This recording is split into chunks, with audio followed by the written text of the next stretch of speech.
At this time of the Christian year, we move after the celebration of Easter to the recognition of the gospel values which have so influenced so many civilizations. That sense of compassion for others, the need for reconciliation, the idea that those who are sad will be somehow redeemed, and that those who hunger and thirst for justice shall be rewarded by seeing the result of what they had hoped for. Today, the Christian Church recognizes the outstanding contribution of a young martyr, a young woman named Agatha, believed to have been an early teenager. So we remember in our prayers the young people who will benefit from the decisions made today, as well as the world which we live in, and recognize that as part of a greater community, we must also hope that somehow a community can pull together and find the best result possible in the future. Thank you. Please sit.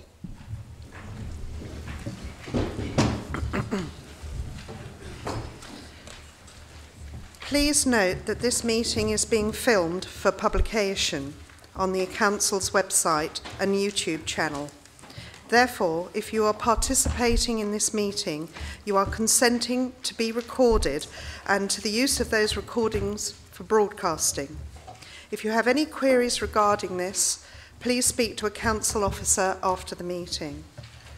Please also note that some members of the public may be exercising their legal right to record the meeting. This is entirely independent of the council, and the council has no control over the use of this recorded material. If you have any questions, please speak to the people who are making these recordings. There are no fire drills scheduled this evening. If the fire alarm sounds, please leave the building immediately by the nearest available fire exit. If you are unable to use the stairs, a member of staff will assist you. The meeting will reconvene if it's safe to do so, otherwise it will stand adjourned. Are there any apologies for absence? Madam Mayor, from Councillor Marty Skeet. Thank you. Councillor Simpson? No, Madam Mayor, thank you. And Councillor McGrath? No, Madam Mayor. Thank you. Councillor Southgate? No,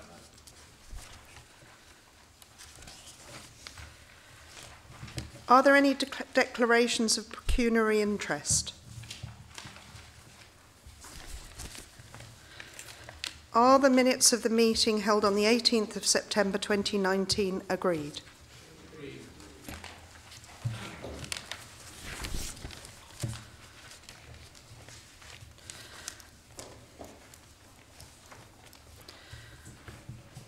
Does the leader have any announcements? Yes, Madam Mayor, it gives me great pleasure to announce that the nomination for the Mayor-elect, and hence to be the first citizen of this great borough of ours, for the next municipal year 2020-2021 will be Councillor Sally Kenny.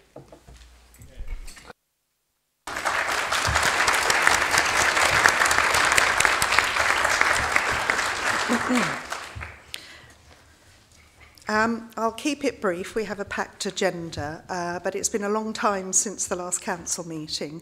There have been a lot of events that have passed under the bridge, but I'm pleased to announce that we've raised nearly 60,000 so far.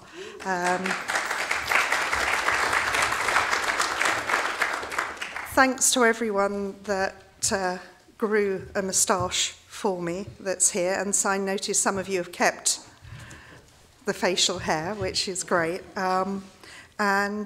We've got the ball and afternoon tea and tour, and there's some other exciting things in the planning. So I'm sure just look at your email and book on. So without further ado, I think we'll move on to the public questions. You have a list in front of you of 39 questions from members of the public. Answers have been provided by the appropriate Cabinet member.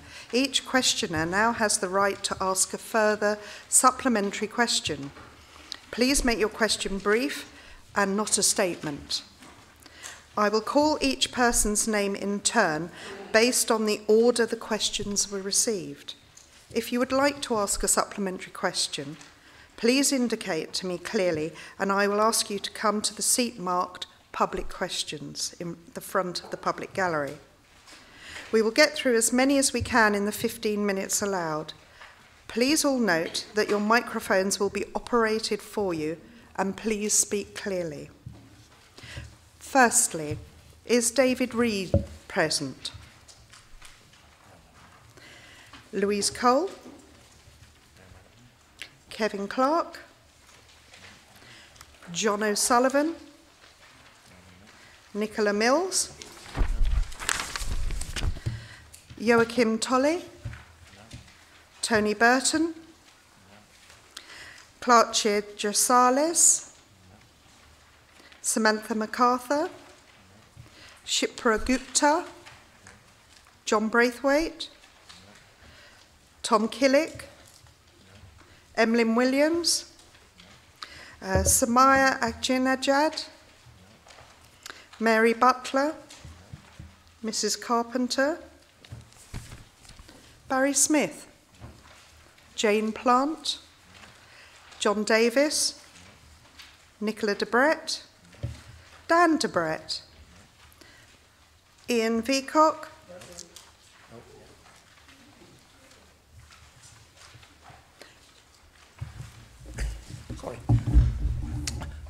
Yes, looking at this, how then, given that there are a number of existing two-bedroom, five-person properties scheduled for demolition as part of regeneration proposals, how are these going to be re-provided to provide accommodation for these said 5 persons? In response to that supplementary question, I'd like to thank Mr. Veacock. Clearly, in terms of the space standards, there will be a lot more floor space provided as a result of the 3 regeneration schemes in the borough. I am confident that our policy is robust on this matter, and it does meet national space standards. Nicola Thompson? Kenneth Cobley? Morris Groves? Ronald Dominey? Ingrid Dickinson? Michael Gould? Emma Madison? Gareth Hughes? Laura Collins? Maggie Kane? Sue Moody Greenwood? Gobsharaj Shipran? Martin Lake? Eve Cohen?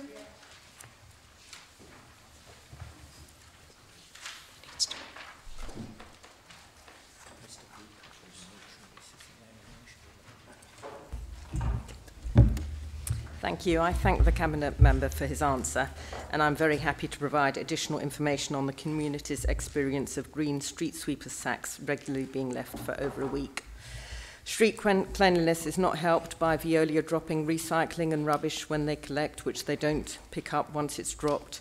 Recycling blowing out of recycle boxes because residents don't have lids or enough boxes, so the boxes are overflowing. When I do report the green sacks, I report... I'm getting to my question. When I report recycling, when I report the green sacks on the streets, I report them as fly tipping, which if enough other residents do the same will skew your figures and also probably cost you more money in your renegotiations with Veolia. What can the council do to get Veolia, and it's not rocket science because they must know when their street sweepers where their street sweepers are leaving sacks and on what days, to actually collect these sacks on time, to not drop litter which they don't pick up, and what can you do to be more proactive in providing residents with enough recycle boxes and lids? Well, can I thank her for her question and her supplementary question, and can I also thank her for everything that she does in the South Wimbledon community, and I know she was involved in a lot of leaf clearing in the autumn. The problems of the green sacks are continuing. I think they are getting better, but I do accept that they are still an issue.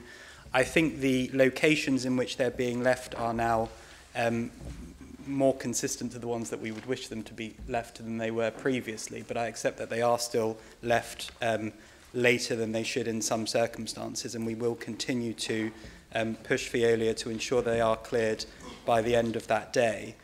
In terms of the recycling boxes, and we had a brief conversation at the South London Waste Partnership about this last night, lids are now available for the boxes. They can be ordered or collected from Garth Road, but I am happy to look into ways that we can publicise that and potentially work with Veolia to ascertain which properties might need additional resource, so that is fed back to ensure that those properties do get that resource. Andrew Boyce, Sarah Sharp,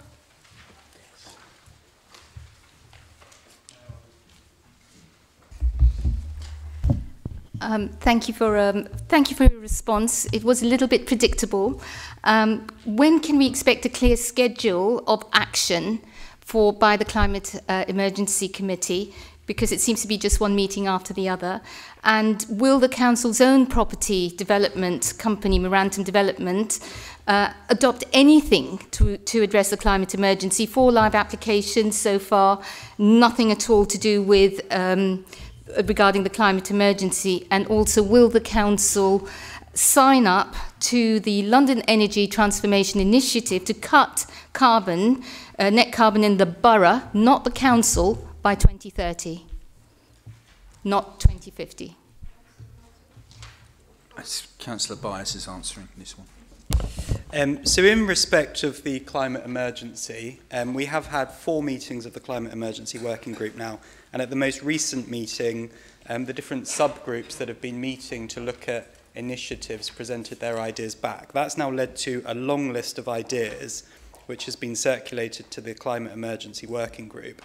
There is a workshop planned for the end of February, so that will include members of the working group, internal officers of the council whose support for the initiatives will be crucial to achieving net zero by 2030, and also external stakeholders from housing associations, business representatives and others whose support again will be important to achieving what's currently the target for net zero across the borough by 2050. In respect of the targets, at the time that we declared the motion, we made clear that the 2050 target was very much the backstop date and that it was hoped that it would be achieved far sooner than this, but that clearly when approximately 98% of the emissions in the borough fall outside of the council's control, it's very difficult for the council to put in place measures to decarbonise the wider borough, and that's why we put in place the 2030 target to demonstrate the leadership on our part. I can't answer in respect of the Housing Development Company, but I'm sure Councillor Welton can provide a response by writing in due course. And finally, Dom Aitchison.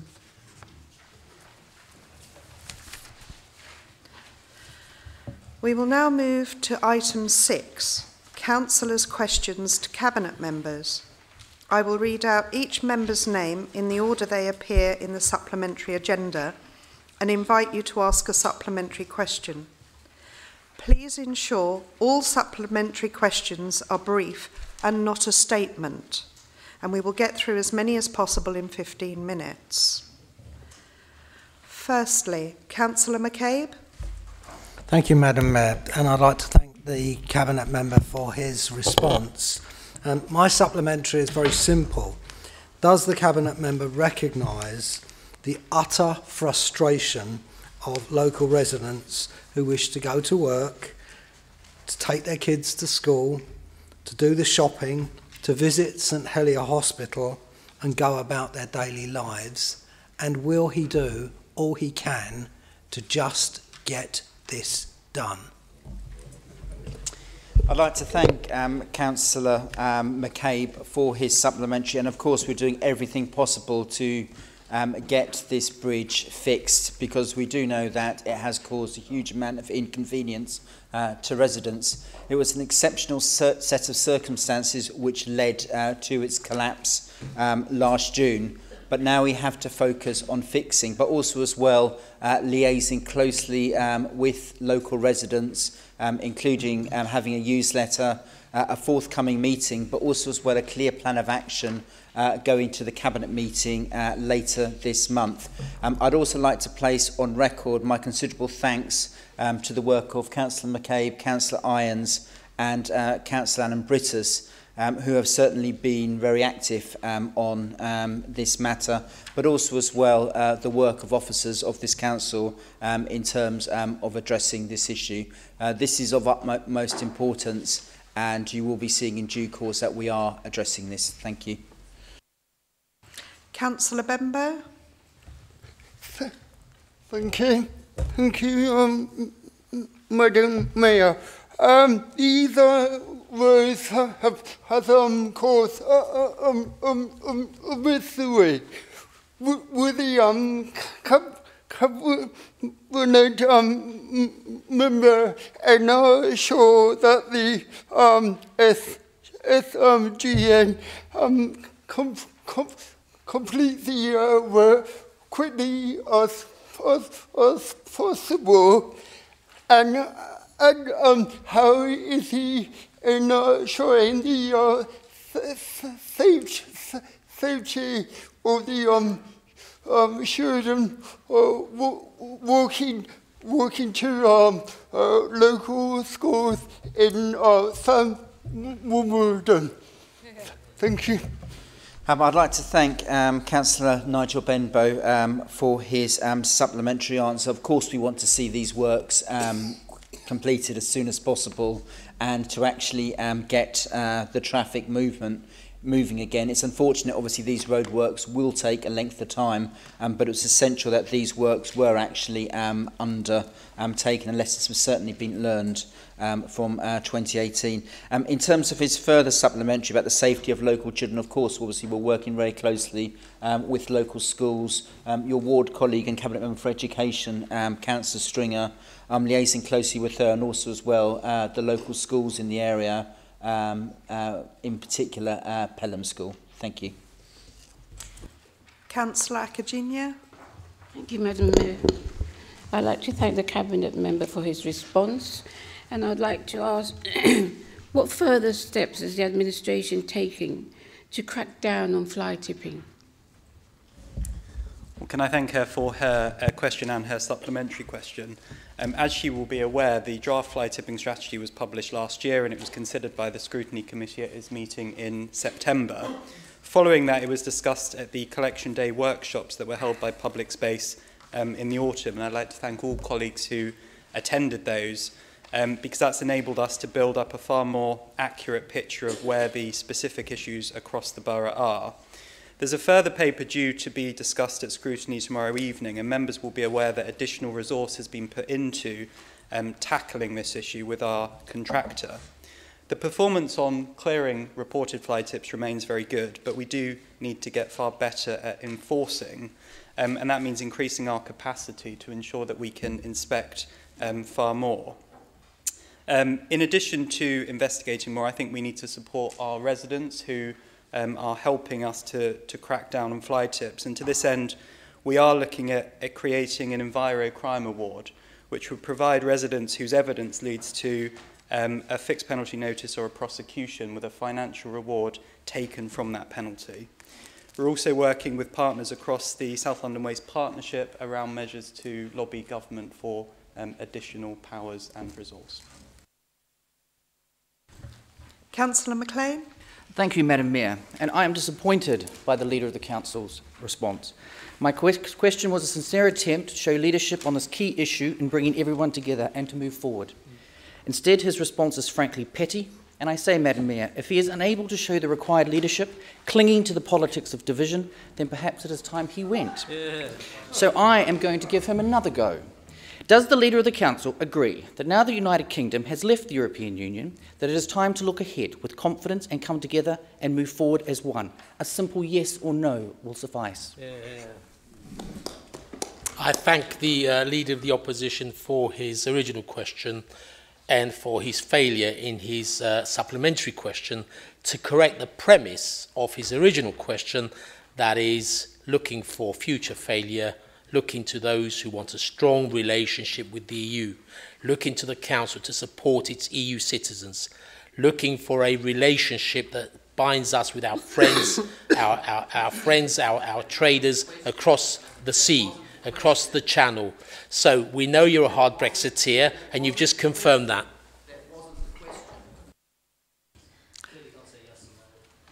Councillor Ward. Thank you, Madam Mayor. I'm delighted particularly that new electric charging points have been installed just at the end of my road in Colliers Wood. I walk past every day. On further to that, what is the Council doing to ensure that future developments in the borough are also environmentally friendly? I think it's essential that future developments are environmentally friendly. I think that is a key component of any kind of development. We will continue to push for car-free developments in the borough to ensure that people don't own cars, but also as well ensuring the building standards as well are of a high quality and meet environmental standards. We as a borough have been pioneering in that in terms of the Merton Rule, and we have led the way going forward, and I am confident that we will continue to do so in terms of future developments in Merton. Thank you. Councillor Quilliam. Thank you, Madam Mayor, and thank you to the Cabinet Member for his response. So part of the issue is things like width restrictions and weight restrictions in the area are often inconsistently applied. So vehicles that are too big too often end up on roads that are too small. When we've met officers before, there has been no budget to invest in these roads. So given particularly the possible Tesco site development that will bring larger vehicles to the area, at least during the building phase, will the Cabinet Member at least look at prioritising some budget for this sooner rather than later? Like any issue, I'm more than willing to meet to discuss these issues with the West Barnes councillors. At this time, I'm not able to give any guarantees, but of course I am willing to discuss possible options with them, as I am with councillors of any ward in this borough. Thank you. Councillor Gretton. Thank you, Madam Mayor. Madam Mayor, this question relates to the new additional council tax scheme that the Liberal Democrat group tried to set up for Wimbledon, where they wanted to raise £1,000. I think they were trying to replicate the parking charges scheme, Madam Mayor, and raise monies just from Wimbledon and not from Mitcham and Morden for some reason. But will the Cabinet Member for Finance join me in thanking the excellent officers of this council for their very clear work and assessment, which concluded that the Liberal Democrat sums just simply didn't add up, that their council tax scheme was as confused as it was convoluted, and that it would have cost more to administer than it could have possibly ever collected. Thank you, Madam Mayor. Thank you for the original question and the follow-up. Thank you also for I was very troubled by this at the scrutiny meeting. I'm very troubled that I'm having to say this, but thank you for agreeing with me at that meeting, and thank you for your kind words there.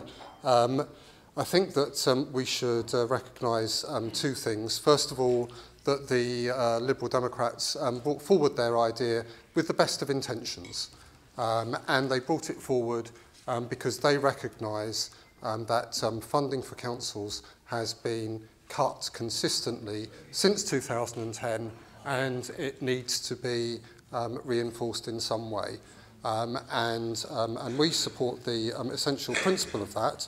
However, as the Scrutiny Committee and ourselves have concluded, and our excellent officers that you referred to have concluded, this wasn't the right way of going about it. I'm very pleased that Councillor Gretton is opposed to the idea of increasing council tax for our residents, particularly those who he believes can't afford to pay it, and therefore I look forward later this evening to him supporting the council tax rebate scheme for the lowest paid, not just for the highest paid. Councillor Pritchard. Thank you, Madam Mayor. What are we doing to address the growing demand for places in special schools? Thank you, Madam Mayor. Thank you, Councillor Pritchard, for your question and supplementary. And those of us who've already looked at the budget papers will be well aware of the continuing pressures that we're facing in providing as higher quality education as we can for all our pupils, including those with education, health and care plans, in the face of tight budgets. So we have had a huge increase in demand for special school places without the sufficient increase in dedicated schools grant from the government. So we're proud of our local authority specialist provision, and we've already expanded Persade School and Cricket Green School, which cater for children with a range of learning needs. We have established a base at Stanford School for primary pupils with a diagnosis of autism, and further plans are being worked up to address the additional specialist provision that we do need to be run by the local authority to reduce our dependence on independent special schools. And I'll update colleagues about these as these proposals develop. Councillor Holden. Thank you, Madam Mayor, and thank you to the Cabinet Member for his response. This Labour Council has dividend delayed, causing misery for residents. Will the Cabinet Member agree with me that the Labour Council have no ability to manage bridge building or utility works, and when will he get a grip on these?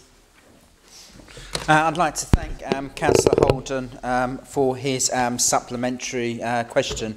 I completely disagree with him. As I said in my earlier response to Councillor McCabe, there has been a whole set of circumstances which has caused that delay, including having to get sign-off by the Government Environment Agency, but also as well in terms of the risk of flooding, which meant that the bridge action had to be taken after the collapse of the bridge last summer. It is an unfortunate set of circumstances, but as an administration, we have a clear plan to address this, which is being discussed by Cabinet later this month, and we are working to ensure that the bridge is open as soon as possible, but works will have to be undertaken on that bridge. Thank you. Councillor Dean. Thank you very much, Madam Mayor, and I'd like to thank the Cabinet Member for his answer. What we're really looking for is specifics. We know that Labour councillors specifically know about this Wimbledon Chase station proposed application. We know they've gone through it in detail, so what we want is a detailed answer. Are you requesting step-free access when Wimbledon Chase train station is going to be developed? And we want a straight answer. Are they requesting, and will they reject any application if no step-free access takes place? I'd like to thank Councillor Dean for his supplementary. In terms of step-free access, if the government and TfL are willing to fund it, then it's obviously something we support, but this council will not be necessarily providing step-free access, but obviously if it's part of any section 106, we will of course welcome step-free access. It's not a no to his answer, but quite frankly, we don't run the train services, Councillor Dean. And the final question, Councillor Lanning. Thank you, Madam Mayor. Can I thank the Cabinet Member for her response and ask whether she could comment on how we can make sure adult learning opportunities are available to all, including those facing barriers to learning? Thank you, Councillor Lanning. And can I take the opportunity to congratulate the adult learning colleagues here in Merton and our providers across the council for the improvement in our Ofsted judgment to good. I'm really proud of that. And one of the key reasons why, and I'll thank my previous Cabinet Member for Adult Education, Nick Draper, for his work on moving to that model.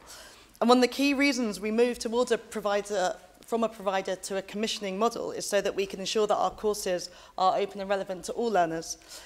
We're particularly proud of the work that we do, for example, for adults with learning disabilities in collaboration with a specialist college, some of which I recently went to visit in Pollards Hill Library.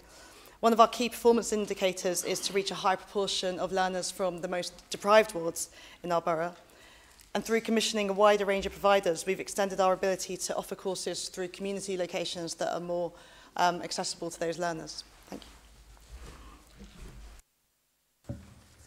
We are now on item 7, the strategic theme of safer and stronger communities with a focus on community safety. We will begin with the Councillors' strategic theme questions, and I will follow the same procedure as with the previous item. Firstly, Councillor Christie. Thank you, Madam Mayor, and thank you to the Cabinet Member for her answer. Can I ask, does the Cabinet Member believe that the Mayor of London's approach, which is treating the knife knife crime crisis as a national health epidemic is the right one, and will we be following a similar approach here in Merton? I thank Councillor Christie for his supplementary question, and I agree with the sentiments which he has expressed, and we in Merton will follow the same procedure. But we listened to what the Justice's Secretary, Robert Buckland, said this week. He unveiled the emergency laws to end early release and knife crime. And what happened to deal with this immediate problem, we as, from the Labour Party and the Mayor's office, we would like that in order to solve this problem of knife crime, to reintroduce control orders which were in place in 2005 to 2011, and when the Tory government came into power, they abolished it. And also the Justice's Secretary, Chris Grayling, when he was at the courts, what he did was he abolished the probation officer, and what he's done so far at that time was privatize it, so we should reintroduce it back to the public ownership, and that will make a difference for these offenders. Councillor Holmes. Thank you, Madam Mayor, and I thank the Cabinet Member for her answer to my question. And my supplementary is to ask the Cabinet Member whether she shares our joy that following the Labour Mayor of London's decision to close the Wimbledon Police Station, that it now looks as though the Conservatives have saved the Wimbledon Police Station by the introduction of more police officers into Merton and into London. And would the Cabinet Member further agree that this proves that, however regrettable, the real decision makers are the Conservatives and the Labour Party, and that's it? Thank you. Right. Thank you, Councillor Holmes, for your supplementary question. The main issue here was your government who made all these cuts to the police officers. We share the same sentiments. We want the Wimbledon Police Station to be kept open. We don't want it closed. But because of the way the government did by cutting costs to police officers, we don't have bobbies on the beat anymore. And we need all these officers to be seen around the streets of Wimbledon, and so we want the police station to be kept open, and you have done nothing, and we're working with the mayor. I was at the judicial review hearing when it was held in the City of London, and I heard what the judge said. So it's up to the government now to provide the money to let us have the police officers, which is pontificating, and then let us have more bobbies on the beat. Councillor Draper. Thank you very much, Madam Mayor. I have a supplementary question. I always appreciate, and I'm sure we all do, the work that our small Safer Merton team and the police do in keeping our streets safe at night, despite the cuts that the Conservative government have forced upon them. But in her estimation, how damaging have the Conservative government's cuts to the Met Police been to tackling that antisocial behaviour in Merton? Thank you very much. Thank you to Councillor Draper for his supplementary question. You're quite spot on. It has been very damaging by the Tory government by cutting the number of police officers, and this has caused a lot of antisocial behaviour. But we are very proud in Merton that we are the 4th safer borough in the whole of London, and we're doing all we can in Safer Merton. We're working with our partners, we're working with voluntary organizations to ensure that we keep people safe. Our main priority when we are elected as councillors is to keep the public safe. Councillor Kohler. Thank you, Madam Mayor. Thank you, Councillor Macaulay, for your comprehensive answer to my question. Given that reducing the fear of crime is one of the key outcomes in the business plan, do you think we as a borough are doing enough in the restorative justice field, and what opportunities do you see for us working with third sector providers to improve our provision? I think what we are doing in Merton, as I mentioned before, we have a team of officers who are working very hard in Safer Merton to ensure that we continue to work with all our partners to ensure that we make we keep people safe in the borough, but our hands are tied. The government provides the money, so we are allocated what we can do, and we do all our best to ensure what we can do is to make sure that people are kept safe in the borough, as the fear of crime is a very important issue to a lot of residents in the community. And a lot of people I speak to are very worried, especially older people and vulnerable people. So our aim is to ensure that we keep people safe, and we do all we can in St. Martin to take measures to satisfy our residents in this borough. Councillor Mundy. Thank you, Madam Mayor, and I thank the Cabinet Member for his very detailed response. Can I just follow up and ask, throughout the transition period, how does he plan to continue communicating with our very valuable EU friends who live in the borough? I'd like to thank Councillor Mundy for his question and his follow-up. We'll continue to provide help to our residents with EU backgrounds. And there's a number of things that we've already been doing. You've seen the banners outside the Civic Centre showing support for them. You've seen the workshops that we've done with partners such as Citizens Advice, the Polish community, and the South London Legal Partnership. West London Law Centre. The South London Law Centres, I apologise. But this is a troubling period. We're already starting to see an element of gaslighting towards members of EU citizens living in the borough.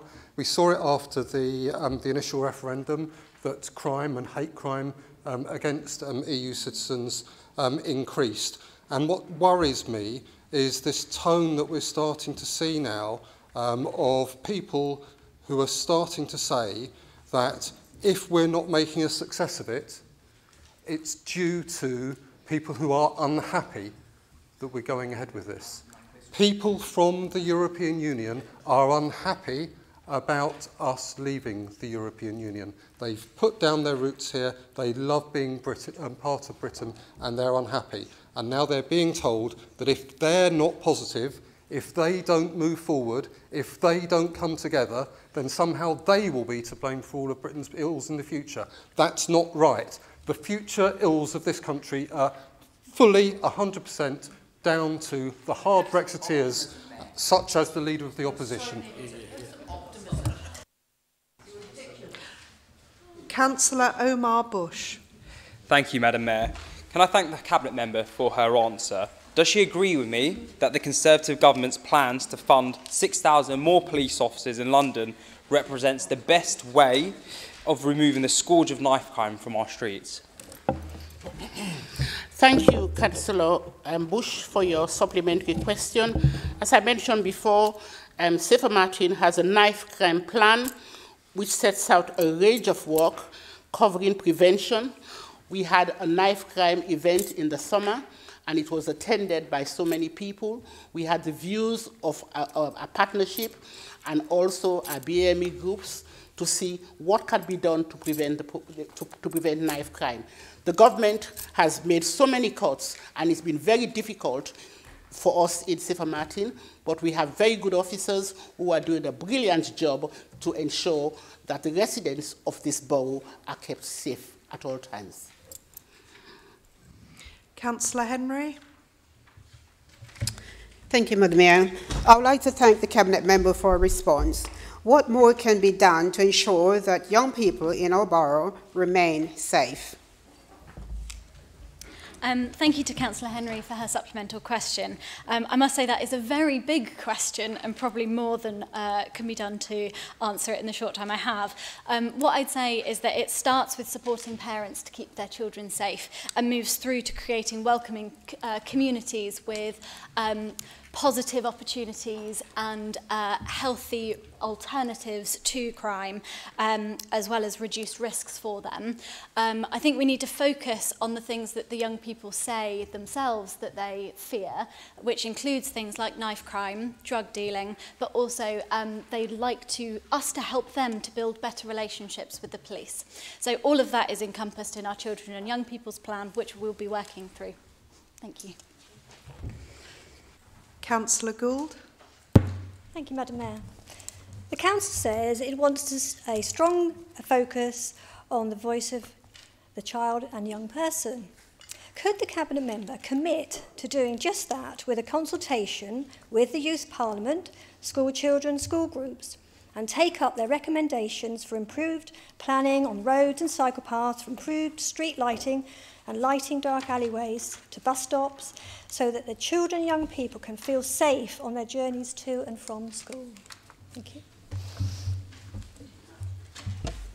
It's something actually we already do in terms of school travel plan, but of course, going forward, we do work very closely with all our schools and keeping them safe, but also as well encouraging them to use sustainable forms of transport coupled with our road safety. I'm confident that we do a good job. Clearly going forward, we obviously do work closely with the Youth Council and the schools to see if any further improvements can actually be made. Thank you. And the final question, Councillor Curtin. Thank you, Madam Mayor. I would like to ask the Cabinet Member what further steps are being taken to improve road safety in the borough.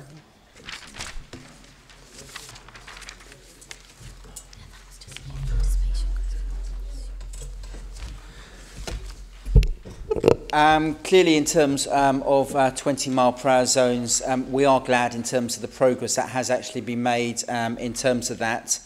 We do believe it makes our road safety, and we look forward to the completion of the rollout shortly. Thank you.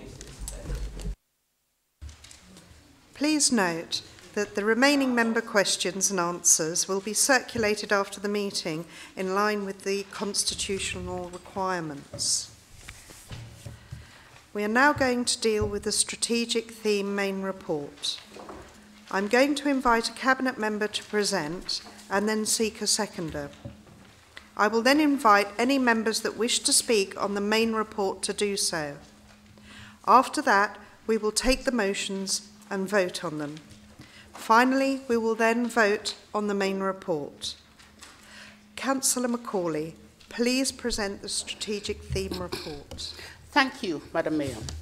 At the last Council meeting on the 6th of March last year, Council agreed the business plan 2019 to 2023 on how the Council will deliver the community strategy, which is grouped on 5 strategic themes: sustainable communities, safer and stronger communities, healthier communities, older people, children and young people. The key outcomes set out in the business plan is reducing the fear of crime, alcohol-related violence, and antisocial behavior and its effects on our communities. The report focuses on progress, update on key issues, antisocial behavior, enforcement, and burglary. Although Martin is one of the safest boroughs in London, concern about crime remains an issue with most of our residents. Safer Martin carried out community safety surveys and received over 600 responses. 43% felt that crime was much greater or slightly greater than a year ago. 48% felt antisocial behavior was much greater than a year ago. The Community Safety Partnership will ensure that their concerns are reflected in our work program 2021 to 2022. The number one concern for residents remained burglary. 48% felt burglary was fairly a big problem. Residential burglary has risen over the last 3 years. Safer Martin have undertaken a range of measures this year to promote awareness and to deliver crime prevention messaging. On domestic violence and abuse, there has been a 16-day campaign in November and December last year. The Community Partnership is preparing for the new Domestic Abuse Bill. The government will introduce a statutory duty on local authorities to provide refuge and safe accommodation for domestic survivors. More information will be provided. This had to take second place because of the election in December. Hate Crime Awareness Week took place in October last year, and Safer Martin, the police and the partners engaged with 2,000 residents. Safer Martin funded the production of a video on hate crime. Martin CCTV has been working in close partnership with Martin's enforcement teams, and this has resulted in multiple fines for fly tipping. Knife crime event was held in May last year at Modern Baptist Church, and a range of partners participated. Over 100 people attended, and we received positive feedback and great engagement. Safer Martin and the Met Police with the BCU turned up to deliver a community weapons sweep offer. Work has been undertaken to engage partners in knife crime plan and to ensure the work to tackle knife crime and awareness is spread widely as possible in the borough. Since the last update to the Council on the strategic theme in July last year, the Overview and Scrutiny Commission has had a further meeting with a focus on crime and community safety issue.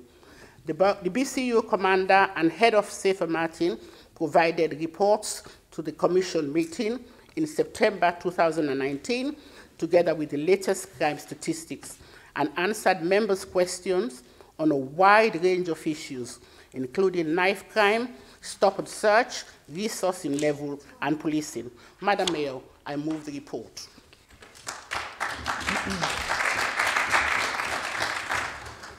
This is being seconded by Councillor Pritchard. Madam Mayor, can I reserve my right to speak till the end? Thank you. I have the following listed to speak.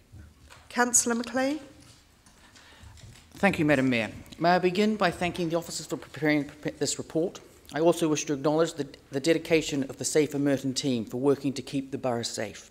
This report details the excellent work being carried out to combat alcohol-related violence and supporting those who are affected by alcohol misuse.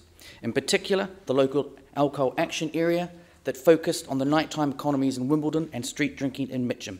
This initiative led to a 24% reduction in offences across the 4 wards which converge on Wimbledon town centre. In Mitcham, the approach and challenge are different, but there has been success too. Valuable support also for victims of burglary, domestic violence and hate crime. This is all to be welcomed. However, it is concerning that despite this good work, 43% of respondents to last summer's community safety survey felt that crime in Merton is rising. Alongside this, 48% of respondents felt that antisocial behaviour has also risen over the past year. But are these results surprising, considering that crime in London is out of control under Mayor Khan?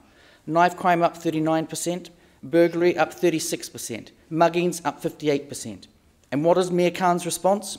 To spend an extra $2.9 billion on PR instead of extra police. A Labour mayor wasting money on promoting his own image, money that could have been used to protect Londoners. Madam Mayor, in 2019, along with a number of Conservative, Labour and Independent councillors, I attended the Communities and Knife Crime event, and I wish to congratulate everyone who contributed to a day of positive engagement on such a serious subject affecting our young people. Sadly, however, knife and acid crime are not all that our young people have to confront, with the latest young people survey highlighting that gangs are of a huge concern too. Gangs and organised crime networks responsible for the rise of county lines, drug trafficking, that target vulnerable young people are one of the main threats to our community. The Children's Commissioner estimates that around 4,000 teenagers in London alone are being exploited by county lines gangs. Tragically, many are as young as 11 years old. Once drawn in, they are controlled using threats, violence and sexual abuse, leaving them traumatised and living in fear. Madam Mayor, this exploitation has a devastating effect on young people and the wider community. To deliver a strong and safer community for us all, these gangs must be confronted. This is why we welcome this One Nation Conservative government's commitment to tackling crime. £20 million for the British Transport Police to tackle county lines gangs. 20,000 extra police officers, 6,000 for London, a policy that has saved Wimbledon Police Station from closure. And more powers for the police to tackle crime, more powers to the judiciary on mandatory sentencing and release. Strong policies, policies the Lib Dems do not support. In London, the Conservatives have a fully costed £104 million violent crime emergency fund, money for extra police and crime prevention programmes, a fund that is 20 times the size of the Mayor's core contribution to the Violence Reduction Unit. Investment to be paid for by reversing Mayor Khan's disgraceful decision to waste millions on needless bureaucracy and extortionate TfL perks. Madam Mayor, it is clear that change is urgently needed in City Hall to keep our streets and communities safe. And it is clear that we are the party with a credible plan to reduce crime and protect the young people of this borough. Merton simply cannot afford another 4 years of Mayor Khan putting PR over people. Thank you.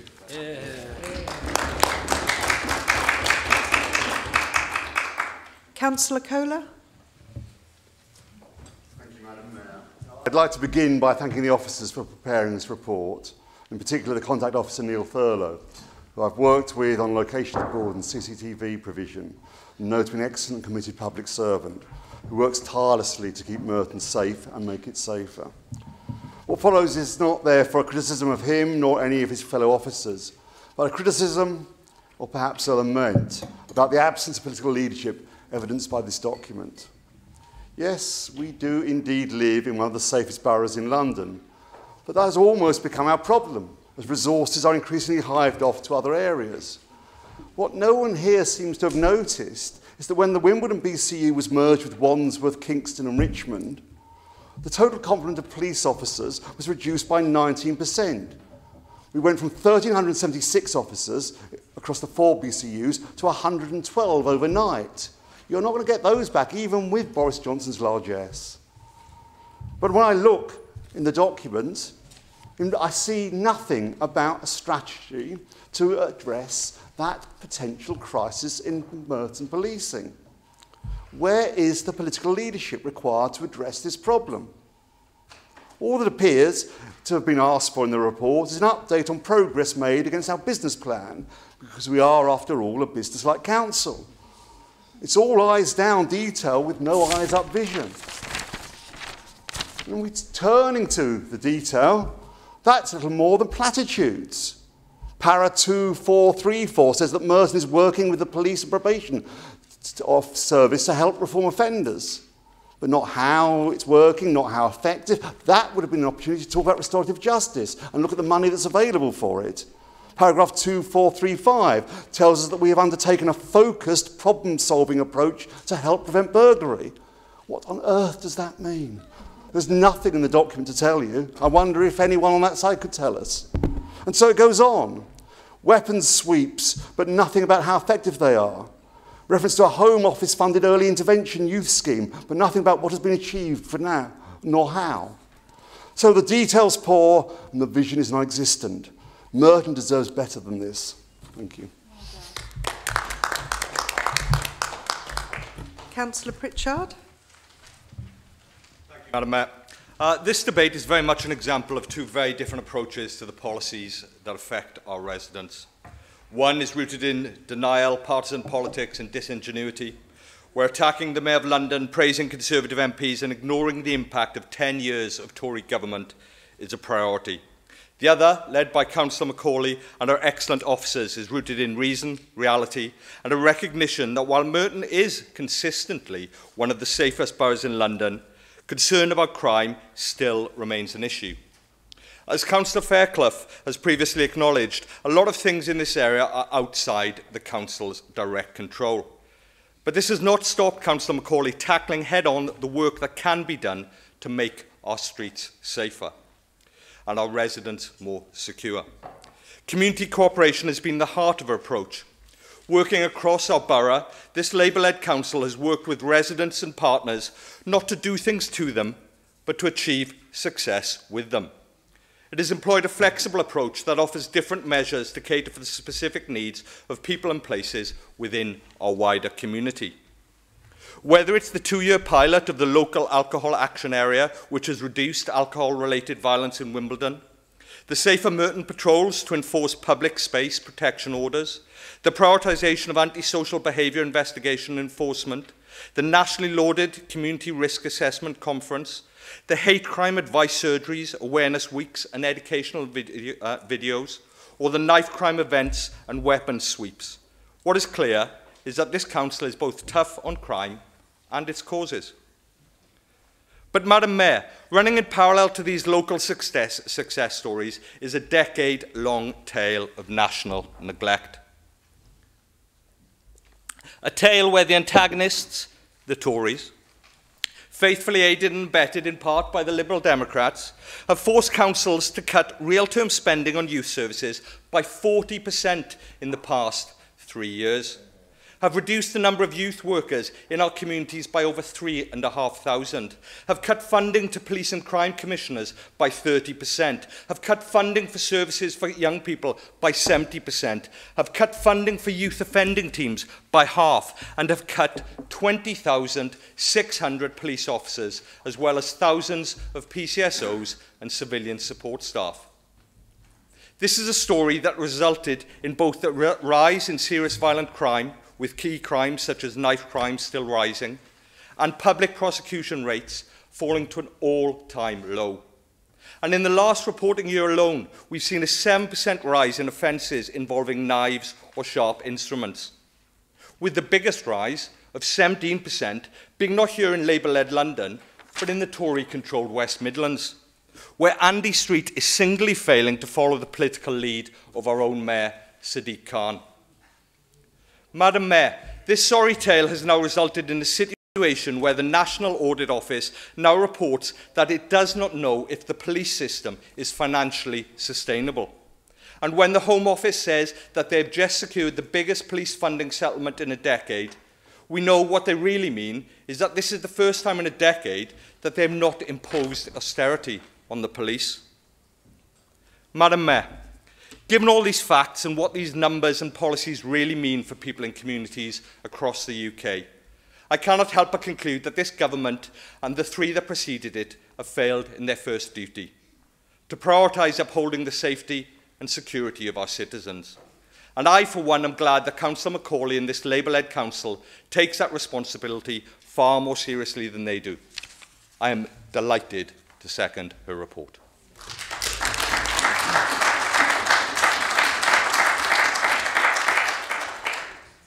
There are no further speakers. Councillor Macaulay, do you wish to use your right of reply? Yes, Madam Mayor, just briefly.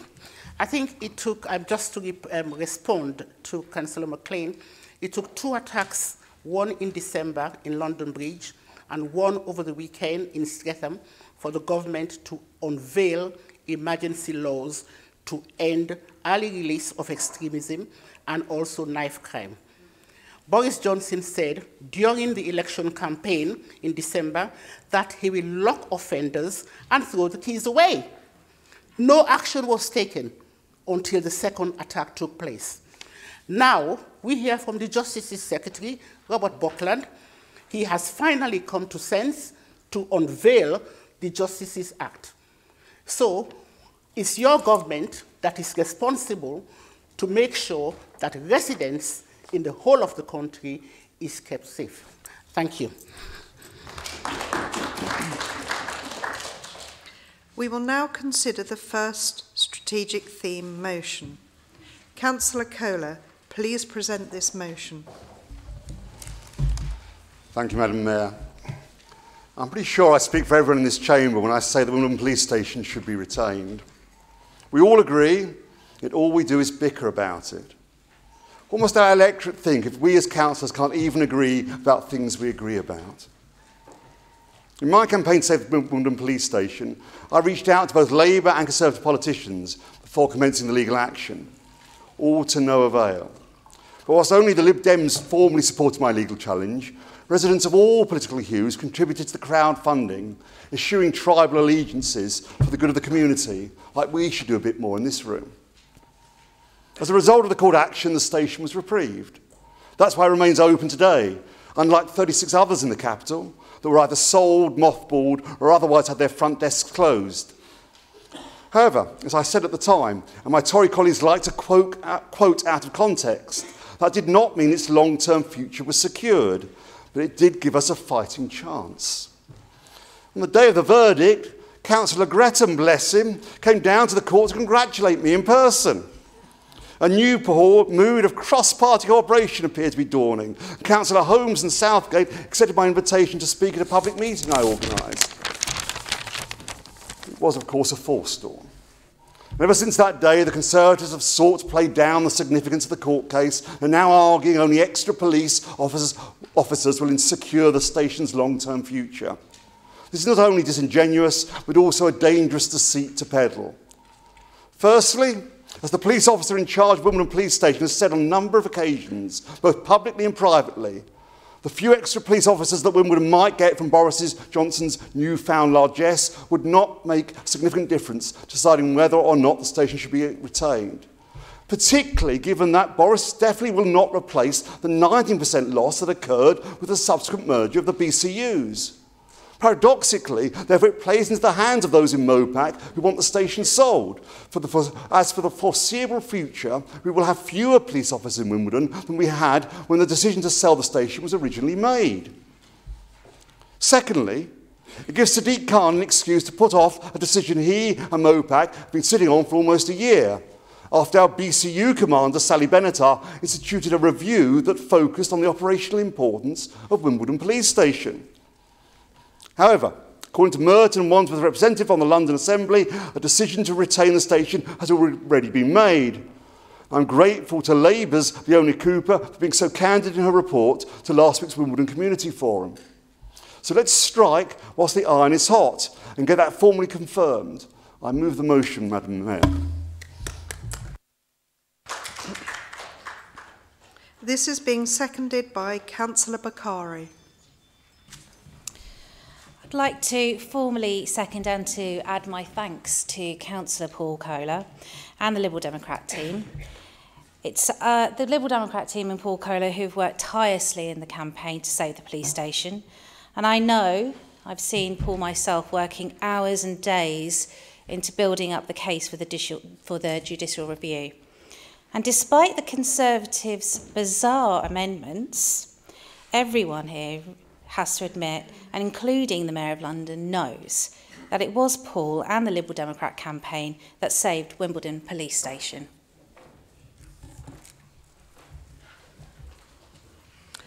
We have two amendments and we will deal with them in the order they were submitted. Councillor Simpson, please move your amendment. Well, Madam Mayor, thank you. And I am proposing the amendment to the Liberal Democrat motion regarding the future of Wimbledon Police Station in order to separate fiction from fact. It is the usual Paul Kohler fiction that his crowd-funded judicial review saved Wimbledon Police Station. That's what he's been saying, and it says so in the motion. Something the Lib Dems have peddled to good effect. But, Madam Mayor, the truth is that the commitment from this new Conservative government, with its 80-seat majority in the House of Commons, to provide over the next 5 years an extra 20,000 police officers, of which at least 6,000 will come to London, is what has secured the immediate future of Wimbledon Police Station. A point well made by Leonie Cooper, the Merton and Wandsworth Labour Assembly member, in front of the leader of this council at the Wimbledon Community Forum last Wednesday. So, Madam Mayor, this Conservative amendment, I believe, strips out the political gamesmanship of the Lib Dems and the Labour group in their amendment too, and offers the opportunity for the leader of this council to send a very simple message from this chamber to the Mayor, simply asking for his confirmation that the message delivered by his Assembly member for Merton and Wandsworth last Wednesday is correct.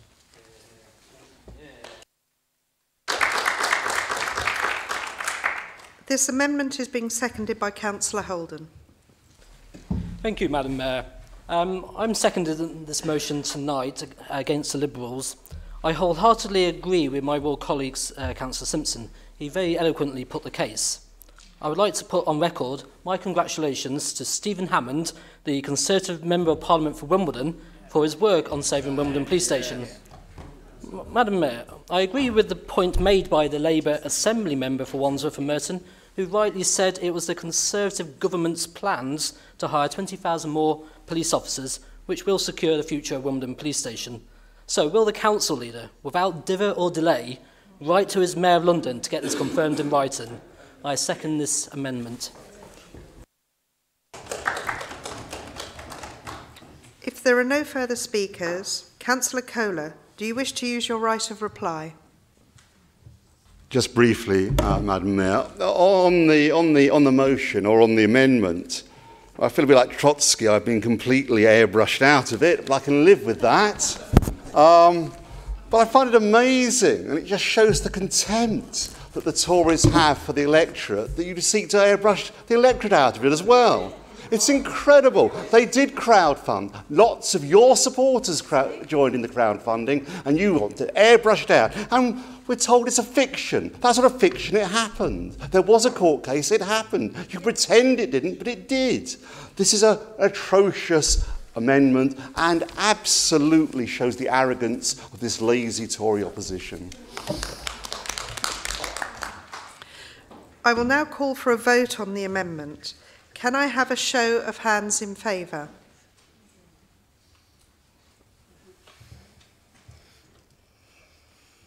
Thank you. Thank you. And against?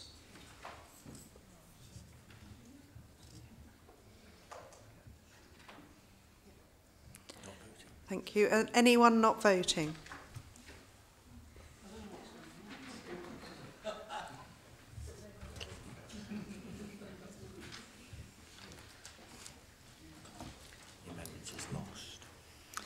The amendment is lost. I have 4, 16, against 39 and 3 not voting.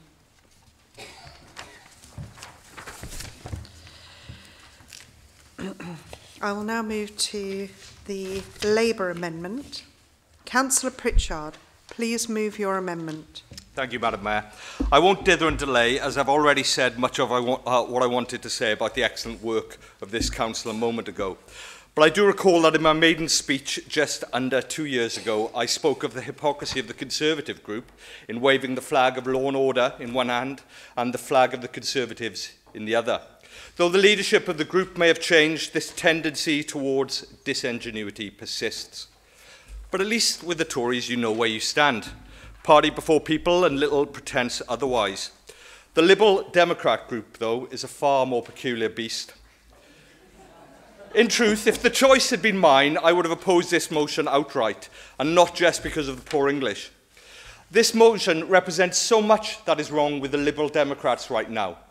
Instead of owning or regretting their time in government, they ignore it and hope people will forget. They omit from all motions and speeches the responsibility they bear for the grotesque chaos that has damaged so much of the critical social infrastructure we rely on, policing including. In this case, their motion chooses to ignore why so many police stations are under threat. I have sympathy with those in public service who tread the fine line between mitigating and enabling. But for me, the Liberal Democrats' role in government enabled so many of the problems we have in our community today and did little to mitigate them. One day, this group may tell us what they think. But at least they were in government at one time and you knew what they stood for: austerity. Now, though, beyond skills wallets and revoking democratic processes, I wonder what the Lib Dems are about. The safety of Merton is a vital issue. So to see one of the Lib Dems squander one of the opportunities they have to publicly put forward a policy, an idea, by a motion asking for a letter, asking for a decision that they know will be announced in due course anyway, is disappointing to say the least. For a group that speaks so much about the need for collaborative public service ethos, it is more than a little hypocritical to offer no ideas and instead just to do everything with a Facebook post in mind. They're fast becoming a group of NIMBYs wearing the fig leaf of community activism, bereft of any idea beyond oppositionism. They should aim for more, our community needs more. As for the topic of this motion, they know, at least they should know, that in light of the Prime Minister's promise of an extra 20,000 police officers across the UK, the Met and MOPAC are reviewing the estate strategy. The allocation of the additional officers that the Met receives and the subsequent operational allocation of that uplift will impact upon the size and shape of the estate. Until the government is clear on the number of officers the Met is to receive, it is extremely difficult to make decisions about the estate. Today, the Wimbledon front counter is open, and a decision will be taken in due course. Until then, I will wait patiently for both the result of that decision and an idea of substance from the Lib Dems.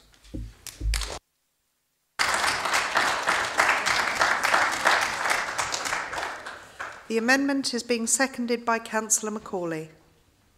Not me. No, it's not me. Agatha Akiji.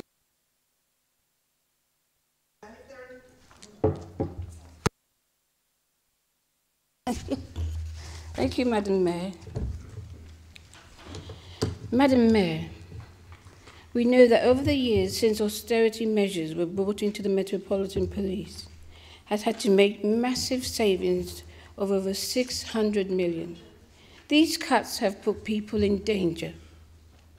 Now recently, of course, the Prime Minister has tried to undo some of the harm that has been caused by announcing a very welcome 20,000 more police officers. And even I'm sure some of those numbers are not what they seem to be. This in turn has meant that consideration surrounding Wimbledon Police Station continues. Because we need to make sure that of this number, London receives a healthy chunk and that Merton has the officers required to keep our streets safe. I commend the ongoing work of BCU Commander-in-Chief Inspector Sally Benatar and London Assembly Member Leonie Cooper in continuing to progress these conversations.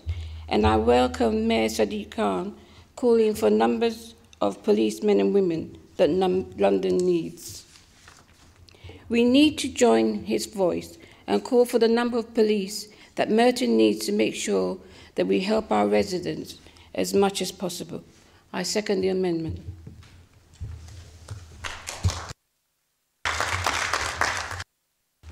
If there are no further speakers, Councillor Kohler, do you wish to use your right of reply? Very briefly, just to commend Councillor Pritchard, find his voice in council. So I know, find his voice. You know, those of us who work with him in committee know he can speak a lot and well. He's usually been very quiet in council. I suspect a coup is in the offering. It's a leadership bid like no other. Very impressive. On the question of austerity, can I remind the Labour Party yet again that all three parties in the 2010 manifestos wanted austerity. Labour wanted £88 billion of cuts. We held the Tories to £86 billion of cuts. We held them back. We did a lot of good in that coalition. I'm not going to apologise for every bit of it at all. Don't hit us with austerity when you were equally as culpable. As for the amendment, how you can tell us that my motion was meaningless when you produced this? What is this? It says nothing at all. That's your good work? It adds nothing. Thank you, Madam Mayor. I will now call for a vote on the amendment. Can I have a show of hands in favour?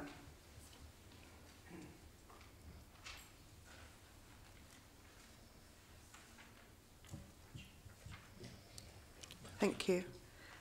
And against?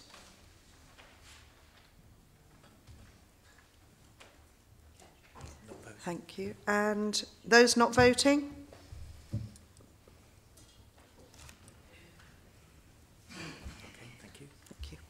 Thank you.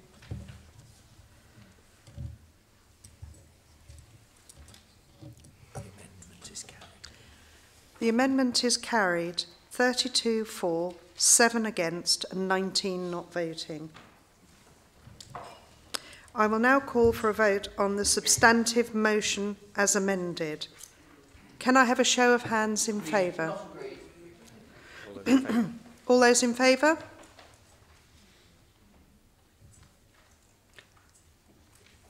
Thank you. And against? And those not voting?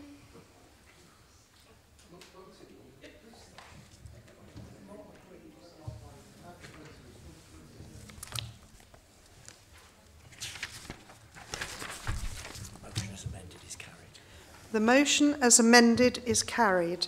32 for and 26 not voting. We will now consider the second strategic theme motion. Councillor Macaulay, please present this motion. Thank you, Madam Mayor. Martin Council should become a sanctuary for refugees and asylum seekers fleeing persecution and violence in their homelands. Martin wants to do this to counteract the lack of support that migrants receive from the government. The Tory government hostile environment policies, which have deliberately made it harder for refugees, asylum seekers, and those who cannot prove their rights to remain in the UK. The motion was passed on the 21st of November 2018 to support the Windrush generation, who were victims of the government's hostile environment policies and found themselves criminalized and in many cases losing their jobs and home. My mother was from the Windrush generation, and she made a huge contribution to the UK as a midwife in the NHS for over 40 years.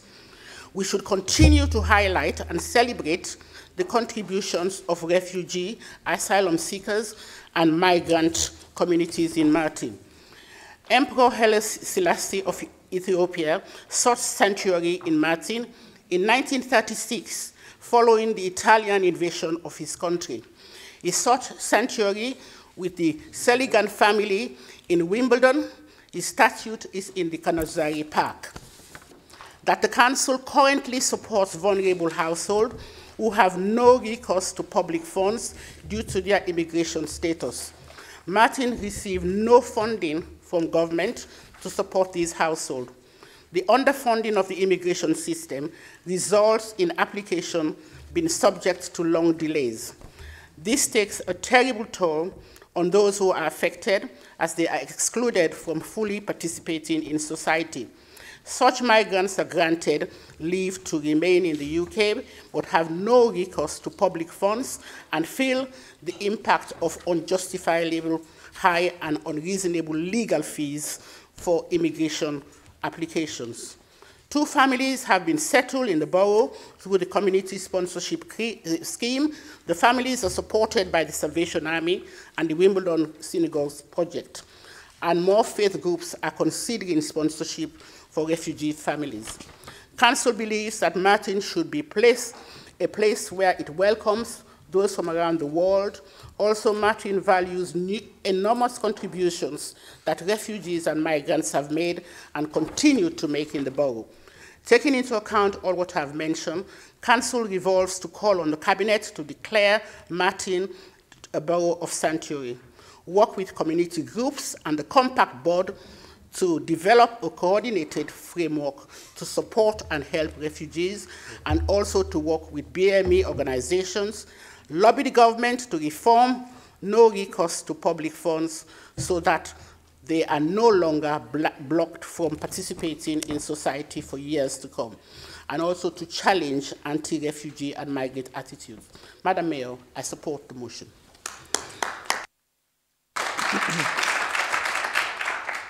This is being seconded by Councillor Lanning. Thank you, Madam Mayor. Madam Mayor, I am honoured to second this motion to formalise Merton's status as a borough of sanctuary for migrants, refugees and asylum seekers. Because if it were not for the openness, compassion and kindness shown to families like mine, I would not be standing before you today. Madam Mayor, I am the proud daughter of an immigrant born into poverty in Sri Lanka, a woman whose parents were so poor they would sometimes go without food so their children wouldn't starve. Deprivation coupled with ambition fueled my mother's yearning for a different life. And not long after Sri Lanka's independence from British rule, she came to Merton and committed her life to public service, spending more than 30 years as a nurse at St. George's Hospital. And Madam Mayor, her story is not unique.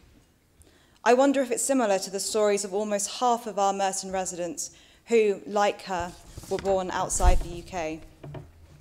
I am sure that it's a story much like the 250,000 immigrants whose values, skills and work ethic are relied on day in, day out by the NHS. Madam Mayor, whilst my mother's story is one of opportunity, for most Sri Lankans seeking refuge in Britain, they have done so to escape 3 decades of persecution. Mitcham and neighbouring Tooting has become the sanctuary of the vast majority of British Tamils who have fled the indiscriminate murder and rape of tens of thousands of innocent civilians by Sri Lankan government forces. For these families, Merton has helped them rebuild their lives in the safety of our community.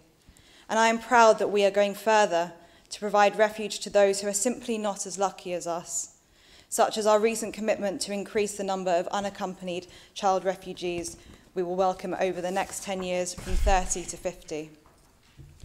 Madam Mayor, this Council's position is a reflection of Britain's proud heritage of welcoming refugees, migrants and asylum seekers. From the 30,000 Ugandan Asians who made the UK their home in the 1970s, the more than 500,000 people from the Caribbean who uprooted their lives to help rebuild post-war Britain, to the sanctuary we provided to nearly 10,000 Jewish children on the eve of the Second World War, our society is a compassionate one. So why, Madam Mayor, when faced with the humanitarian catastrophe of our generation, are we now turning our back on orphaned Syrian children by treating these refugees as another aspect of immigration policy?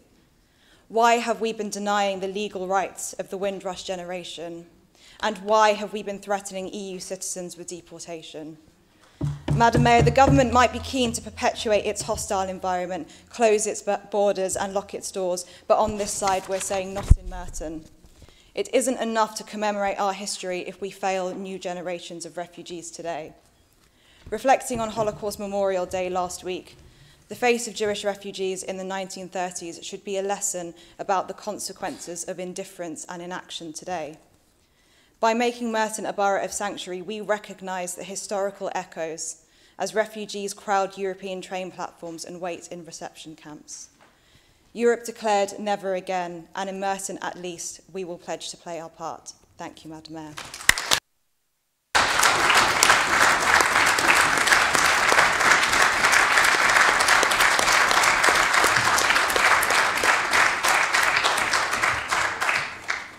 Councillor Ormerod.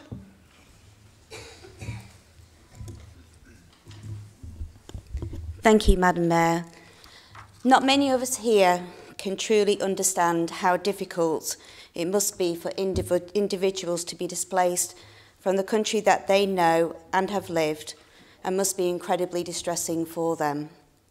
I personally wish anybody in this situation my wholehearted admiration for taking or having to make the decision to leave, and of course would welcome means necessary to support a vision of welcome whilst those individuals are seeking asylum, believing in fair treatment for all. Refugees, I know, do make a huge contribution to the UK after gaining an asylum, and children in the UK asylum system contribute very positively to schools across the country, which enables successful integration of families into local communities. Councillor Macaulay, if you have specific cases, I'd be happy to discuss those with you, to work with you to see if there's anything we can do to rectify any specific casework issues that are going on in the borough.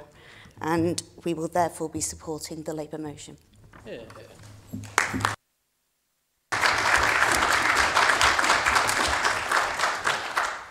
If there are no further speakers, Councillor Macaulay, do you wish to use your right of reply? No, thank you.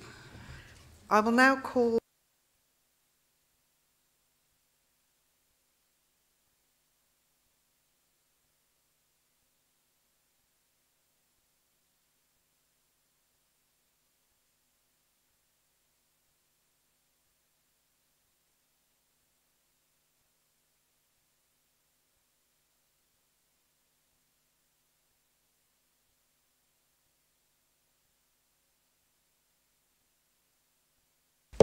Madam Mayor, thank you very much. I'm very happy to put this motion to the Council this evening. Madam Mayor, since Mayor Khan was elected in 2016, the record of his policies towards crime and policing in this borough and London has been appalling.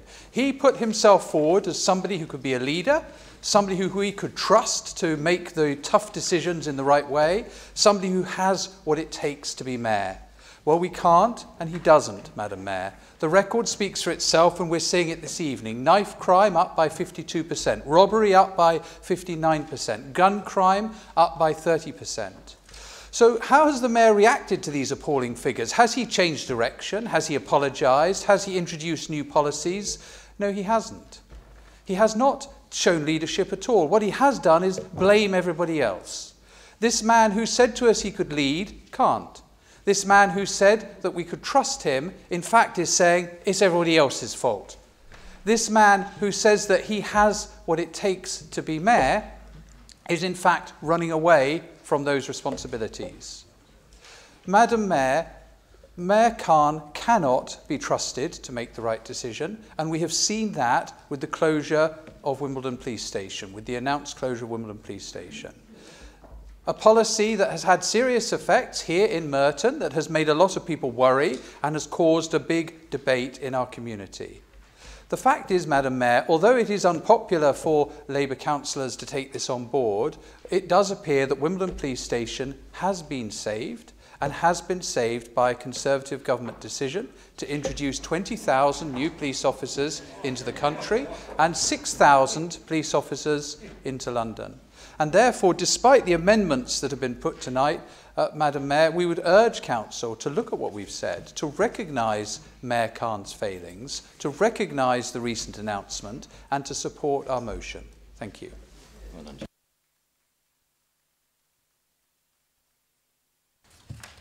This is being seconded by Councillor Gretton. Madam Mayor, am I able to reserve my right? Or? Yes. Oh, I'll preserve it, thank you.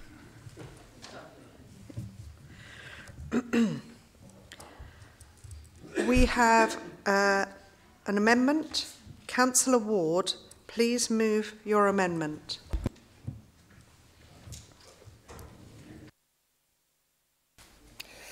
Thank you, Madam Mayor. Talking about crime and policing statistics, there's an interesting story in Collieswood that I represent. When we look at the statistics along with Lavender Fields, the next door ward, we're always shown that shoplifting, for instance, acquisitive crimes and crimes associated with licensed premises, some violent crimes, are much, much higher in Collieswood than the neighbouring Lavender Fields. And you could use those statistics to paint a picture.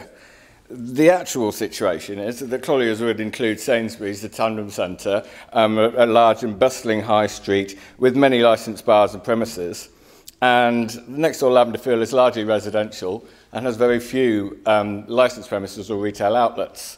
So if opposition parties were to go to Collieswood and say, these statistics show that shoplifting is much, much higher in Collieswood than it is in Lavender Fields, the very sensible people of Collieswood will say, well, of course shoplifting is higher in Collieswood than Lavender Fields. There are more shops in Collieswood than Lavender Fields. This is just an example of how you can disingenuously use, in order to try and make a political point, some crime and policing statistics. You can cherry pick them. You can choose which bits you like and then ignore statistics which you don't like. The actual figure for increase of knife crime, which is still worrying, our grant worrying, is not the figure quoted in this motion, but is 10%. We are doing better than the national average on those figures. But these motions, and we're again almost having another motion, a motion that opens with Wimbledon Police Station. We've already discussed another motion and amendments on this, and we're having another motion, another amendment on essentially the same issue. Most of the points I wanted to make have already been made by colleagues earlier in the evening on the essential subject of policing and the and Wimbledon Police Station. These motions from the opposition parties are not a genuine attempt to address the concerns of Merton residents over crime, the concerns raised in the polling we heard about earlier. There's a mayoral election coming up. It's electioneering, it's propaganda. Purely and simply, that's all it is. You're attacking Sadiq Khan and his record for party political purposes. You are not aiming to address the concerns of Merton residents. So, we seek to amend this, this motion with our own amendment, which corrects the inaccuracies in the motion and puts on record the actual situation rather than the fake news being peddled by this amendment. Thank you. I beg to move the amendment.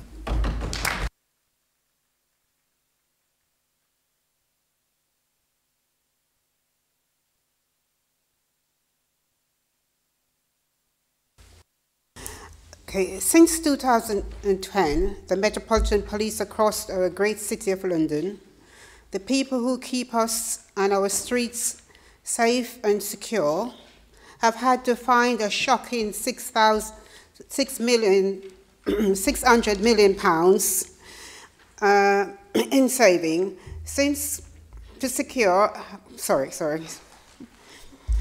The people who keep us and our street safe and secure had to find a shocking £600 million in savings since this harsh Conservative government started their program of austerity. How can a cut of that size and magnitude be made without having to make some very, very difficult decision? How can it be wrong that in order to have as many frontline policemen and women as possible, other costs such as estate needs to be considered? Madam Mayor, we welcome the announcements of increased funding from the government, and not before time, but this represents only a part of that the police would need to undo in the effect of the Tory cut have made over the years. The loud clearness message is that of Sadiq Khan that London needs 600,000 of the pledge 20,000 new officers, that London is a unique metropolitan and requires extra care and protection. Perhaps when we can all have the police force we need, not just in Wimbledon, but across the whole of Merton. I second this Labour amendment.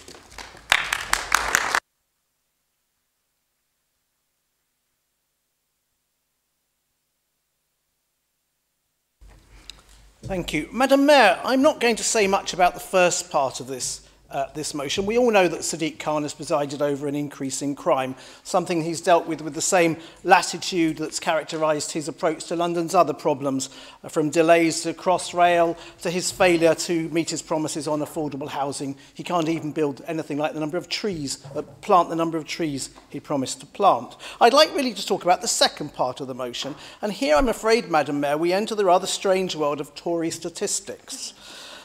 Well, what do we know about the number of extra police officers? Well, we know that if we get a pro rata share of the number that have been promised, it'll be another 5,000. We know that if we go by the funding formula, it'll be another 4,650. Madam Mayor, that the circa in the motion seems to be doing rather a lot of hard work to get to another 1,000 officers out of these extraordinary figures. But then, Madam Mayor, it gets even more bizarre. We move on to the extraordinary proposal to congratulate Stephen Hammond on his work to secure the police station. I mean, what are we going to have next? Are we going to have congratulating Mr. Hammond on his contribution to the England cricket team, winning the World Cup last year, or helping Fleabag get awards at the Golden Globes last month? What Mr. Hammond actually did was he met with Councillor Kohler, he agreed to support the crowd-funded legal action, and then he changed his mind. He wrote on Facebook that he thought Sadiq Khan should do the right thing.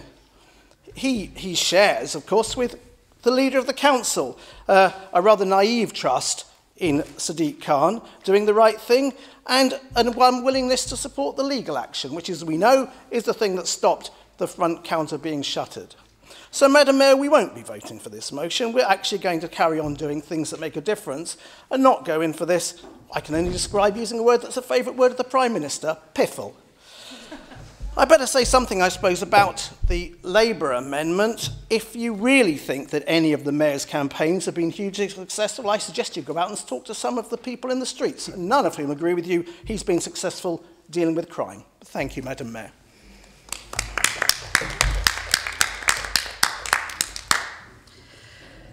Councillor Gretton. Thank you, Madam Mayor. I've heard a lot tonight about Sadiq Khan, and I think every councillor, member of the public in this room wholeheartedly agrees with what they hear about Sadiq Khan. He's somebody who never accepts responsibility for any issue.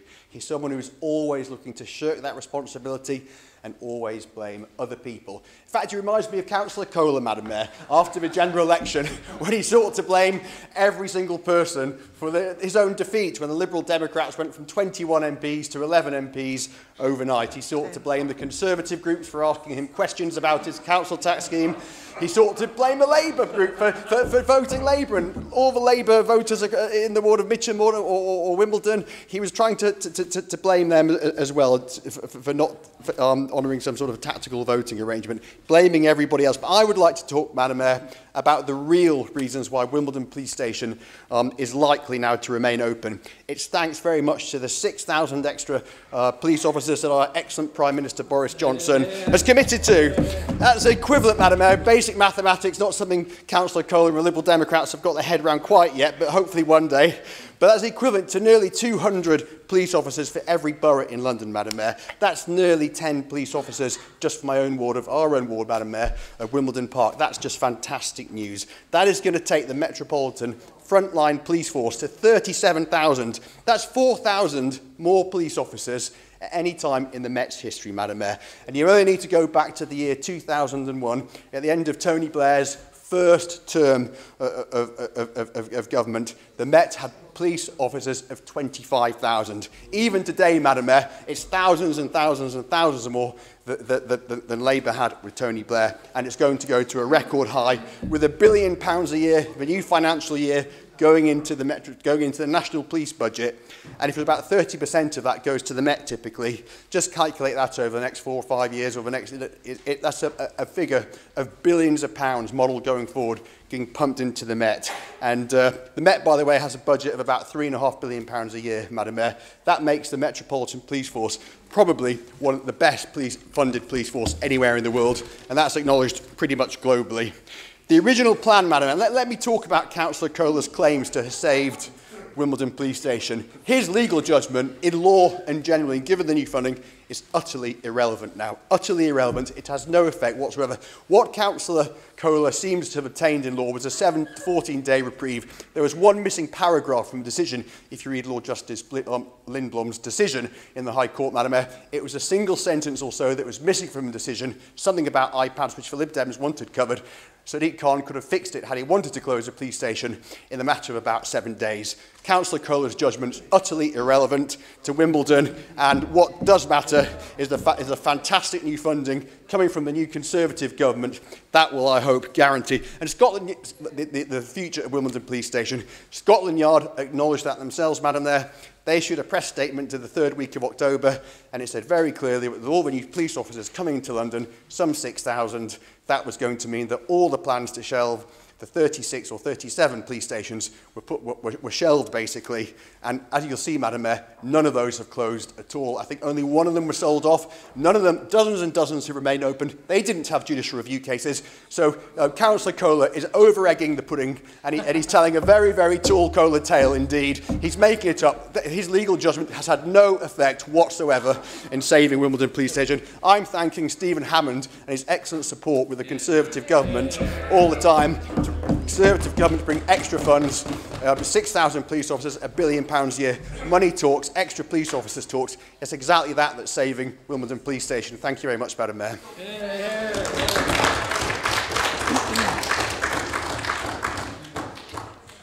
If there are no further speakers, Councillor Holmes, do you wish to use your right of reply? So thank you to all the speakers who've contributed. Councillor Ward, I understand what you're saying in terms of the differences between two wards, and absolutely that's right, but I think it's very dangerous to start questioning and interfering with statistics. Statistics are there, and they're produced independently. Councillor Henry, understand what you're saying. Thank you for your contribution, but as you yourself said, there is now significantly more funding. There are significantly more police officers, and you've acknowledged that. Madam Mayor, I would like to say a few words about Councillor Kohler, which I've been thinking about over the last 2 minutes, and thinking about how much trouble I will probably get into for what I'm about to say. I would like to take a slightly different track. The deputy leader's looking around already, which is to actually pay tribute to Councillor Kohler. He came into public service because of a horrific personal experience, and he's used his role as a councillor to pursue that issue, and he has galvanised the community, and I really respect him for that. And I'm glad there are no more Paul Kohlers in my ward, but perhaps politics needs a few more Paul Kohlers. The problem, Madam Mayor, is that it doesn't change the fact that unfortunately the real decision makers in the borough and in the country are the Conservatives and the Labour Party. And the reason that Paul keeps getting quoted as saying, I accept that what I did didn't save or didn't stop the police station being closed, doesn't stop the police station being closed, is because it was me he said it to at a public meeting. So Paul, you've done an amazing job, and I really do respect you. You have galvanised the community, but you haven't saved the police station, and you yourself acknowledge that. The police station has been saved by the Conservative government and by the introduction of 6,000 new police officers into London. And finally, Madam Mayor, I'm probably in so much trouble anyway. I'm going to add by saying I think Councillor Lanning's speech this evening was amazing, and I think you're absolutely right, and I hope you keep fighting for what you've said. Thank you.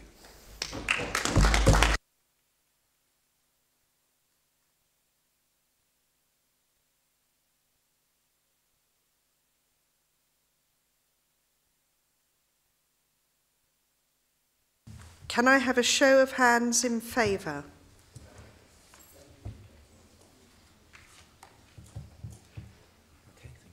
Thank you.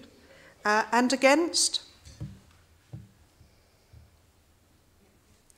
Thank you. And those not voting?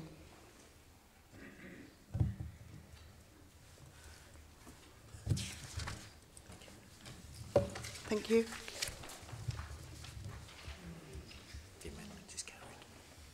The amendment is carried.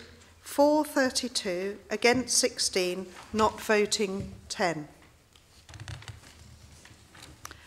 I now call for a vote on the substantive motion as amended. Can I have a show of hands in favour?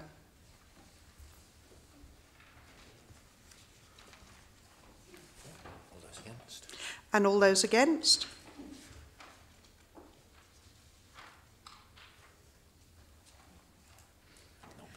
And those not, thank you. And those not voting? Thank you. The amended motion is carried. 32 for, 23 against, and 3 not voting. Now the debate is finished, we'll move to a vote on the substantive report. Is the report agreed? Agreed.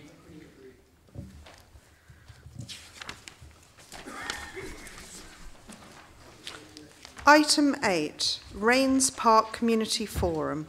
Councillor Bailey, will you formally recommend this report to Council? Thank you, Madam Mayor. In light of how super full the agenda is, I just want to formally move the report for the Rains Park Forum, Community Forum. The report of the Wimbledon Community Forum, Councillor Dean. Thank you very much, Madam Mayor. Nothing more to report. I thought the representation was spot on. Thank you. Report of the Colliers Wood and North East Mitcham Community Forum. Thank you, Madam Mayor. The climate officer for Merton came and gave a good talk on what we must expect from the borough in the climate change. Then we had a talk from the leader of the council, updating everyone about what's happening in the council and what it's doing about adult social care. Everything else is pretty much stated in the report, so I needn't say anything more. Report of the Mitcham Community Forum. Councillor Chum. Madam Mayor, I'd like to report that the Mitcham Community Forum went well. The details are in the report, if anybody wants to scrutinize that. And I just want to make a special thank you to the officer, Chris Redwinton, for the excellent professional way in which he conducts the forum. Thank you. The report of the Morden Community Forum, Councillor Cowper. Madam Mayor, the minutes are published, and if anyone has any queries on them, please let me know.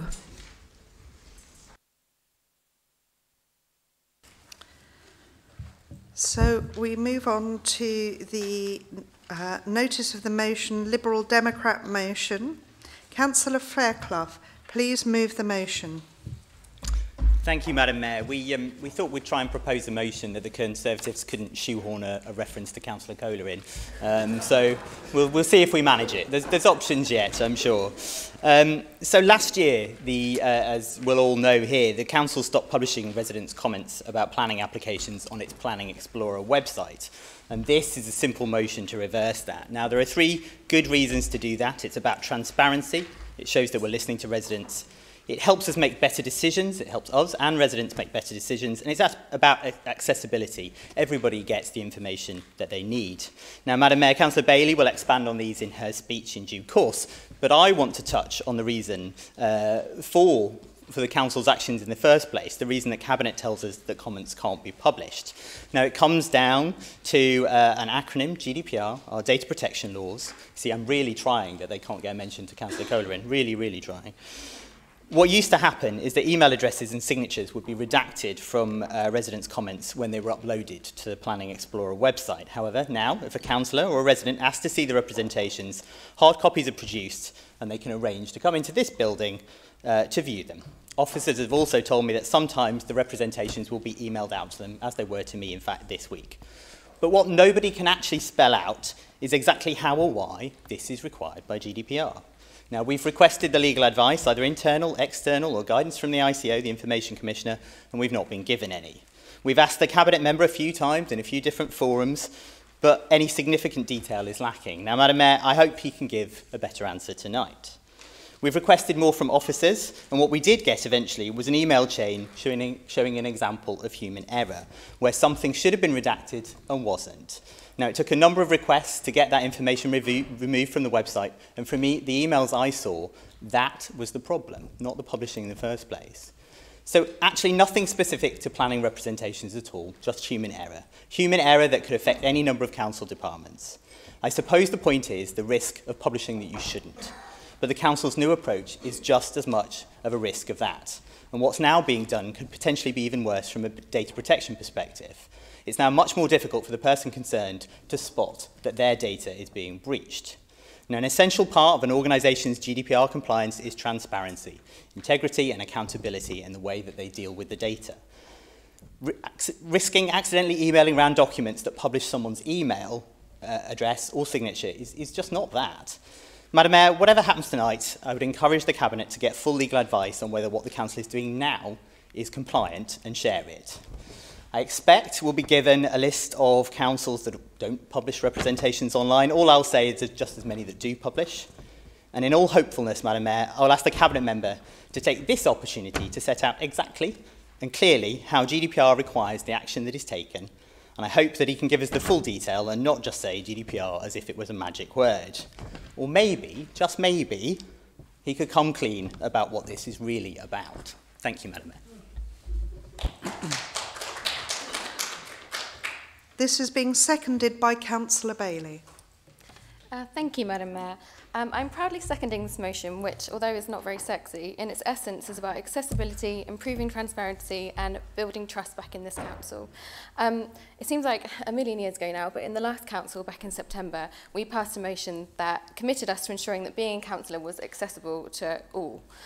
With that in mind, and thinking about this in the context of our role as councillors, if we want to review representations relating to an application in our ward, if we work, we have to take time off to come to the council. If we have children, we have to get childcare. And we have to make our way to this building, during office hours only, by the way, to collect potentially massive files of paper. I'm thinking about Tesco site here, the 500 representations. And carry them home, look at them at home, or spend hours here perusing them. I wonder how anyone could describe that as accessible. I think that's really confusing. What about the residents? Surely we need to be encouraging openness, prove that we are transparent and make people feel that they have a right to a say about what happens in their community. It seems like a basic expectation that people can easily see representations. Perhaps it's to inform their own arguments or to gauge how their neighbours feel. And for us to fulfil our role as councillors, we need to see what people are saying so we can represent them. Not everyone CCs us in their emails. And we all know, especially after this last general election, this political climate, that people are sick to death of politicians. And can you even blame them when we allow things like this to be concealed? Like, it's so simple, and I find it really hard to understand. Other boroughs have far better solutions, and I'm sorry, like, saying that other boroughs also do this, like, it just doesn't wash. It's not really good enough. And this isn't a criticism of the planning officers, who I know work really hard doing their best. It's a criticism of this administration, who are clearly underfunding the department. Let's give planning the resources that they need to be able to serve our community how they ought to. I think it's the least that we can do. Thank you. We have an amendment. Councillor Gretton, please move your amendment. Thank you, Madam Mayor. Madam Mayor, we're tabling an amendment to the motion simply because we are saying that all the planning representations from residents that have been submitted, whilst this ban unfortunately has been in place, should also be uploaded to the planning portal. Because if you don't do that, the Liberal Democrat motion in its current form continues to compromise the integrity of the planning portal. It reduces transparency, and if there's a very serious planning application like the Tesco application in West Barnes, or if, for example, the YMCA were live now as a current planning application, the effect of the Liberal Democrat motion as drafted currently would be to compromise the integrity of that planning. People just wouldn't be able to read those representations. And I suspect that all the members opposite, Madam Mayor, are very, very uncomfortable. They want to see, every councillor in this chamber and borough, Madam Mayor, we all want to see residents' planning representations. We need to assess the extent, the variance of views, and which street they come from, so we can make proper decisions, Madam Mayor, of course, whether it's a planning committee or whether it's elected members representing their residents. And what, unfortunately, the council has done, they've got the legal advice totally incorrect. They misunderstand the ICO. And I hope the new monitoring officer, I'm sure, will be able to give some sensible legal advice now and enable a restoration of integrity and transparency in the planning process, which, unfortunately, the council and the Liberal Democrat motion seem to compromise. The Information Commissioner, Madam Mayor, is just not interested in these minor breaches. Whenever the Information Commissioner has sought to fine a local authority, it's been for extremely serious matters. There's not a single instance where they've shown any interest in this type of minor infringement. It's either a self-reporting matter or something to be dealt with. And in fact, Elizabeth Denham, CBE, Madam Mayor, who is the Information Commissioner, has made it perfectly clear. Local authorities need to remain transparent.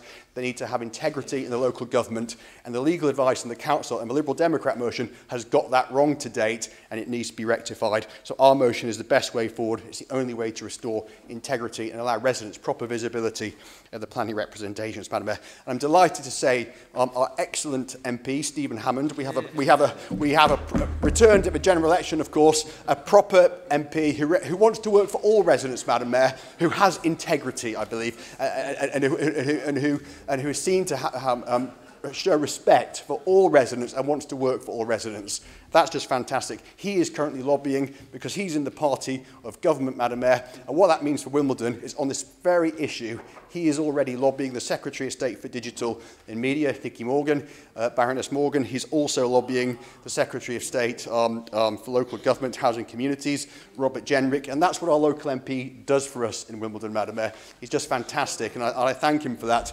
And we've written as well a letter to the Information Commissioner to point out the failings of this council in the misguided and cowardly approach they've taken on depriving residents of visibility of their own representations. It's an absolute disgrace, Madam Mayor, and I just hope the sensible advice of our new returning officer will be able to immediately rectify that. Everyone should vote for our amendment. Thank you, Madam Mayor.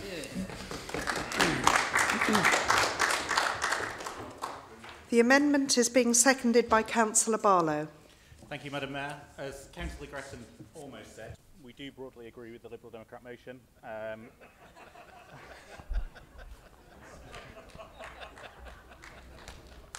And actually with everything that Councillors Fairclough and Bailey have to say. I seek only to second the amendment only to ensure that the proper scrutiny that passing this motion will provide extends to planning applications ongoing.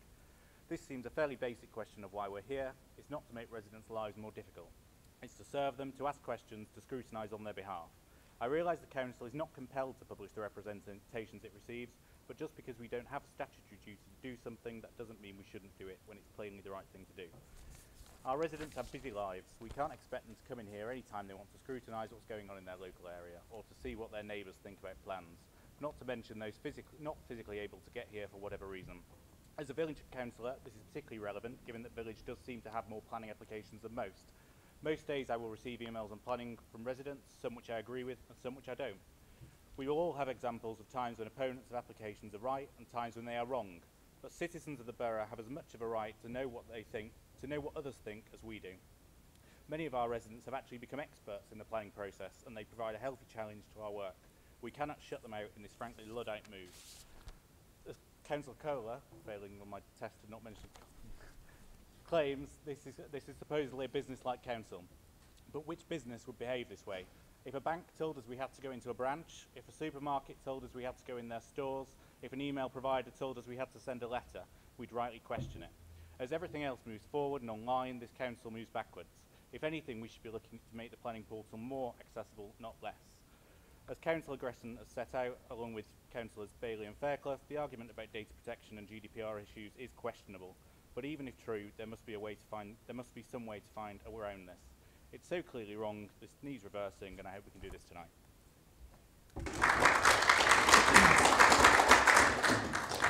Councillor Welton. Thank you, Madam Mayor. Firstly, I'd like to ask Council to oppose the Liberal Democrat motion and the Conservative amendment. The reason that representations was taken offline was that it was considered that as personal information could be inadvertently released, contrary to GDPR legislation, due to the difficulty of accurately redacting so many documents, which carried with it risk and that action was required. If our council was to breach these requirements, we could be at the receiving end of a very large fine, and the process by which redaction has to be done was by a manual basis and not done electronically. This required a considerable amount of time for staff resourcing at a time when budget are under pressure. Now, I don't know, Madam Mayor, if they see planning as their priorities in terms of funding in this council, but I actually see vulnerable people as our biggest priority here in Merton. I would like to also add, this is not a fundamental change in procedure. All correspondence is still considered as before and included in planning reports. Any member of the public is also provided with redacted copies of objections which can be viewed at the Civic Centre. There is no statutory requirement to display the letters. But we are not alone in making this decision. Let's see other councils, Conservative councils that don't publish representations. Neighbouring Wandsworth Council, Conservative Hillingdon Council, Conservative Havering Councils. These are cited as just 3 examples. I also understand that many other councils are now reviewing their processes in terms of publishing representations. I would like to assure Council that the team is reviewing and investigating whether there is a way to ensure comments can be displayed without the danger of personal details being displayed. We are looking to provide access to representations for councillors with redaction software and also better access to such redacted documents when requests are made. In any event, residents' comments continue to be fully considered by the Planning Application Committee and issues raised included in all planning reports. I have full confidence in our planning officers of this council, but also as well in terms of the Planning Applications Committee to make those determinations. We also continue to place all statutory consultation representations online. For the reasons outlined, I ask that Council tonight does not support the Lib Dem motion or the Conservative amendment. Thank you, Madam Mayor. If there are no further speakers, Councillor Fairclough, do you wish to use your right of reply? Yes, thank you, Madam Mayor. Just very briefly, slightly concerned about Councillor Gresson's speech. He seemed to be both pro and anti the motion. It was very difficult to tell. Councillor Barlow, well done on getting Councillor Kohler in there. Impressive, slightly. I disagree with Councillor Gretton. I think the risks of data breach are actually very serious. I just think that the Council's approach risks those just as much now, and in fact in a more insidious way, because it's actually not visible to the person it affects. So I would encourage the Cabinet member to take advice on that. In terms of what Councillor Welton said, Madam Mayor, I'm slightly reassured by the talk of redaction software. I still think that we're coming at this from sort of a confused approach as to what the real reason for this is. We talk about the risk of manual redaction. Well, what exactly is it that officers are doing now? They're doing manual redactions. That's what they're still doing. That risk is still there. So it's not really about risk. We did touch on it when we talked about resources, and I think maybe we should have come through and said this is about resources rather than GDPR. I think that would have been a more honest way of dealing with this last year, in fact, Madam Mayor. Very quickly, final comment. We've heard a lot from the Conservatives tonight saying that they're in charge of things, they're in control, they're responsible for things. So I'm looking forward, Madam Mayor, to all issues being resolved in due course, and possibly we'll see some of these issues resolved. So perhaps the government would like to step in and restore our planning representations. Thank you very much, Madam. I will now call for a vote on the amendment. Can I have a show of hands in favour?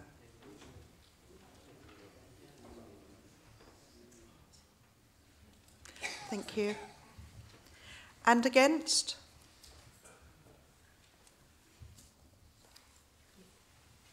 Thank you.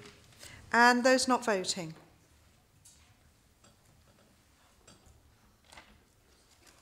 Thank you.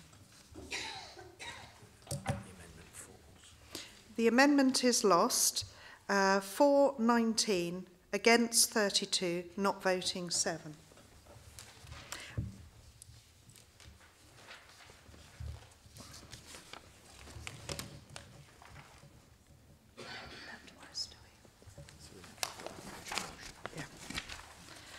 I will now call for a vote on the substantive motion as amended.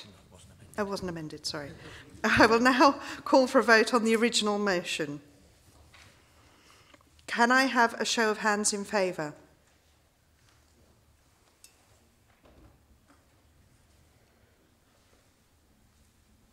Thank you. And against?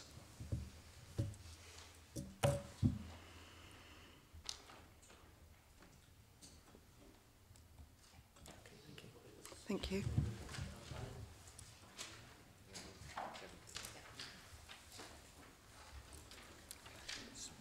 Yep. The motion is lost. 419 against 32, not voting 7.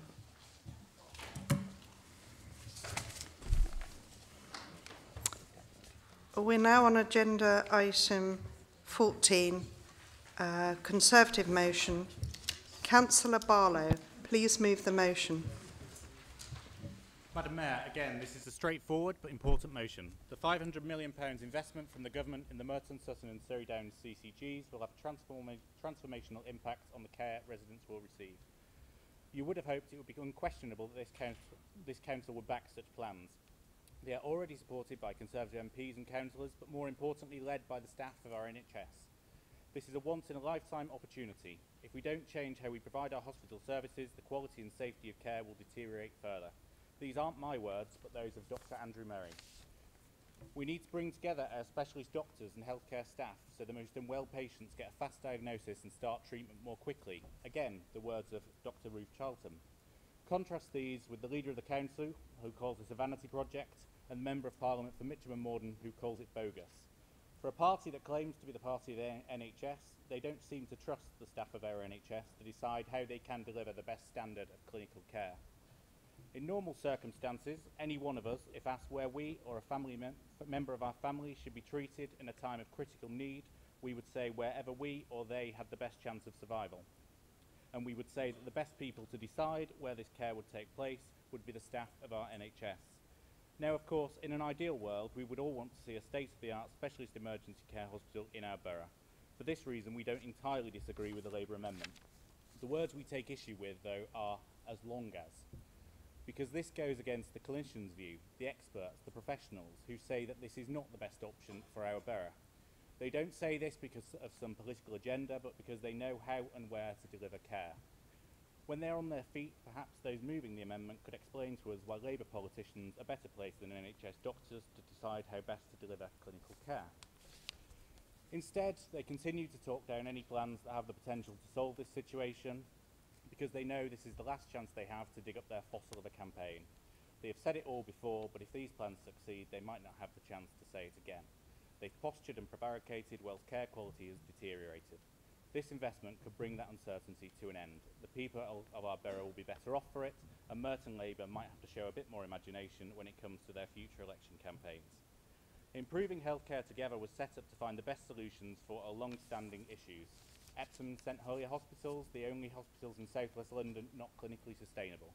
Hospital buildings, nearly all older than the NHS itself, not fit for delivering 21st century healthcare. And in contrast, let's look at what we could get. A refurbished, fit-for-purpose St Helier, open 24 hours a day, 365 days a year. The most unwell patients treated by the best clinical staff in the best facilities.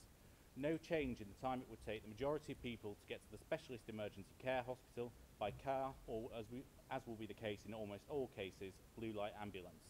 But we can and should ask for more, so let's stop playing politics with the health of the people of Merton and focus our attention on campaigning for and securing bespoke bus services to the new Sutton Hospital, ensuring the families of those receiving critical care can visit them no matter where in the borough they live.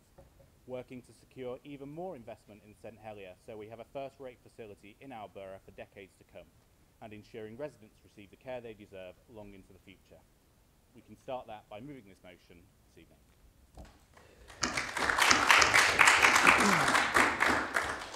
This motion is being seconded by Councillor Andrew Howard. Thank you, Madam Mayor. I'm going to start with a personal story. A year and a half ago, as you and I both recall, our daughter suffered thankfully limited but quite serious burns in a kitchen accident. We weren't there at the time, so she called for an ambulance. The paramedics assessed her condition and blue-lit her to the most appropriate facility, the Specialist Burns Unit at the Chelsea and Westminster Hospital. She received excellent treatment, outpatient visits have followed, and all has gone well. More recently, alas, my brother was badly shaken in a glancing car collision. A few days later, he was having difficulty with his posture, so attended the West Middlesex Hospital in Isleworth. A scan was taken and forwarded to the orthopaedic unit at St Mary's Paddington, where the consultant gave instructions for my brother's immediate safe transfer for back surgery. Again, all has gone well. Even now, it hasn't occurred to one single member of my family to consider the convenience or otherwise of the steps taken by the NHS in delivering its unequalled care. And frankly, I'd expect to be roundly heckled if I did. The point of sharing these incidents is to illustrate how effectively the NHS functions when clinicians are allowed to make decisions purely on the basis of achieving the best clinical outcome for the patient. And that is surely how the NHS should be allowed to function at all times. The priority for us here in this chamber has to be the same, namely achieving the best clinical outcomes for our residents, wherever they live in this borough. So the question for our residents is this. If you or your loved one need medical attention, urgent or otherwise, who do you trust to make the right decision for you? The qualified healthcare professional or a politician who's trying to suggest that they somehow know better? And what would you say to a politician who's encouraging you to think that even you might think best? Is it even a question? Would you even consider ignoring the carefully considered judgment of a professional, best qualified person to provide for our health? And yet, the reason I stand here tonight is precisely because the leader of this council and the MP for Mitcham and Morden have made it their mission to block the advancement of healthcare provision to some of the most deprived residents of this borough. And we've just been told they are in fact our priority. From you, thank you very much.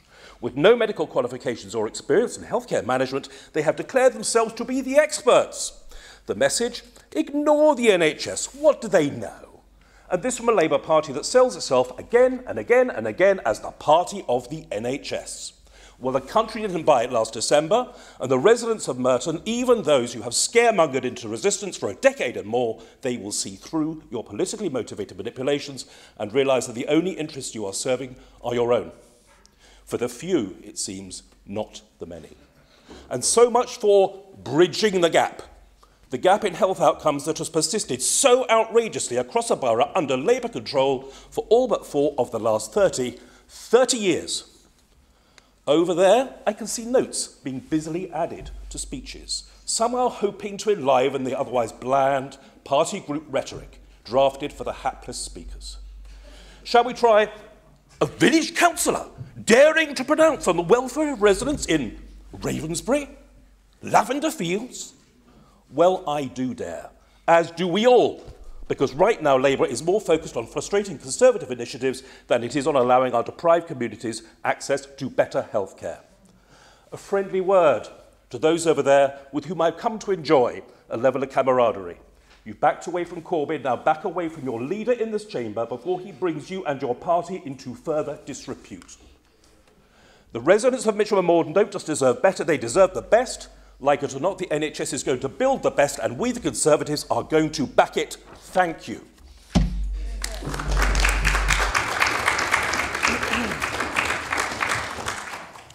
I have an amendment. Councillor Irons, please move your amendment. Thank you, Madam Mayor. Well, Madam Mayor, today is my son's 5th birthday, and not long before his 3rd birthday, we had to call for help because he was struggling to breathe. At St Helier Hospital, we received excellent care in a building that has long passed its sell-by date. Thankfully, our son's bad case of croup passed, and he was covered in birthday cake in no time. No one disputes the need to invest in our local NHS services. Anyone who has visited St Helier knows that urgent work is needed to bring the building back up to modern standards. However, the proposal to spend £500 million not to level up St Helier Hospital, but rather to dismantle its A&E, emergency paediatrics and maternity services is a stark reminder that under this government, more often means less for the people who need it most. The link between deprivation and life expectancy is well documented. As figures published by Public Health England outline, the gap in life expectancy between the most and least deprived areas in England is 9 years for men and 7 years for women.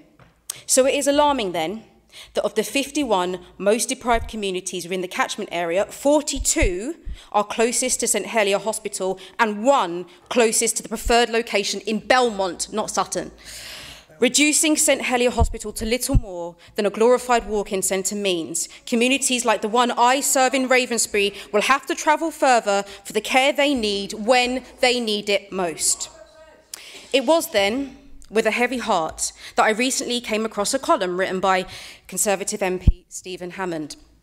In it, he provides very little comfort for residents like ours in Ravensbury, like those living in the east of the borough, and anyone with a genuine concern about losing 65% of their services. He writes, "Some have suggested that Sutton is too far away for these services for those who use St Helier.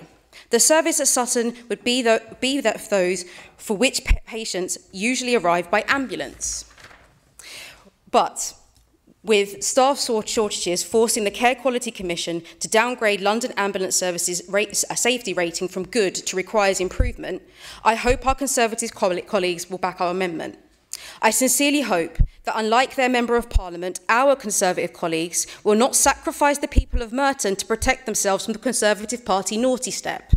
I hope that they will back our amendment because, Madam Mayor, just like a promised 50,000 extra nurses includes 19,000 they no longer plan to drive out of the profession, and just as 20,000 extra police officers gets pounded around without mentioning they've already taken 21,000 off our streets, and just like when universal credit was supposed to make work pay, but instead has made it easier for people to earn their poverty and led to a shameful increase in food banks. Madam Mayor, I hope they back our amendment, because with their MP and under this government, more simply means less for those who need it most.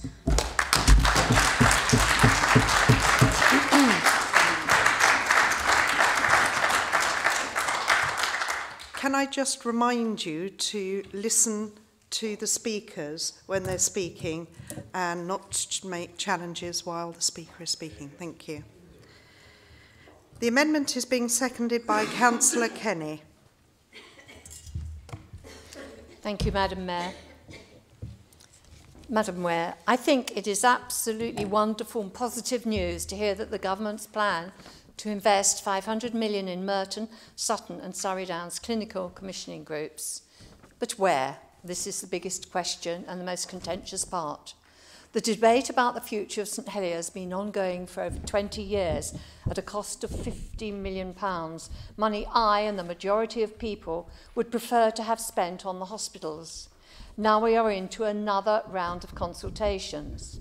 The area surrounding St Helier has the greatest need, the greatest level of deprivation and the shortest life expectancy in comparison to Sutton. Oops, sorry, I should say Belmont. Let's be clear, it's Belmont and Surrey Downs. Public Health England states the 7 domains which relate to income deprivation, employment deprivation, health deprivation and disability, educational skills and training deprivation, barriers to housing and services, living environment deprivation and crime are more profound in the areas surrounding St Helier Hospital. Public Health England also states in the 3 areas surrounding St Helier Hospital, 30% of children live in deprived households. 27% of the older people live in deprived households. 26% of children are obese-linked poverty. 25% of adults either smoke, are obese, or both in linked poverty. And the Nuffield Trust, which was commissioned to survey this, concurs with this.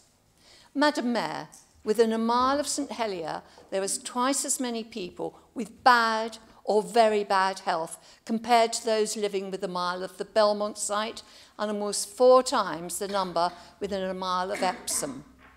Removing acute services from Helier is moving them from an area with bad health to an area of better health. This is against caring people's basic principle of hospital's purpose. St Helier has a significantly larger population, considerably more dependent children and more elderly people. They are also more reliant on the strong public transport links to St Helier Hospital, with residents statistically less likely to have an access to a car. Madam Mayor, indeed the public consultation document, and many of you must have seen this, if you look at page 7, it states the density of population, where the areas nearest to St Helier, the population is between 31 and 120 people plus per hectare, being weighed in the higher population numbers. In the Surrey Downs area, very many people live in 30 per hectare. Just explain, 1 hectare is 2.71 acres. The figures show much greater, less need. I found it worrying that the most recent consultations held at the Holiday Inn in Sutton, it was presented that Surrey Downs is weighted with older people and this group has needs. I agree, but does it equate to the need of deprivation in the same great causes of great deprivation? No, it does not. Tragically, some presenters of the data appeared to think it did. At a second meeting, the group held at the Chorlton Centre, the panel agreed information relating to deprivation was not clear in their documents. The information... Thank you.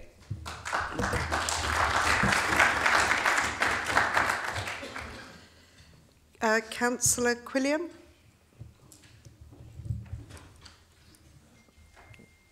Thank you, Madam Mayor.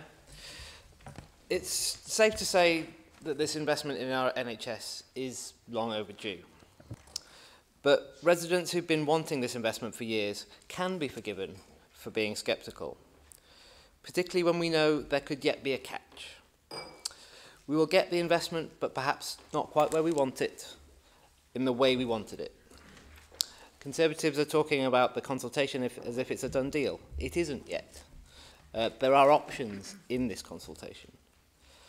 And of course, this money was part of a transparent election bribe from Boris, of all people.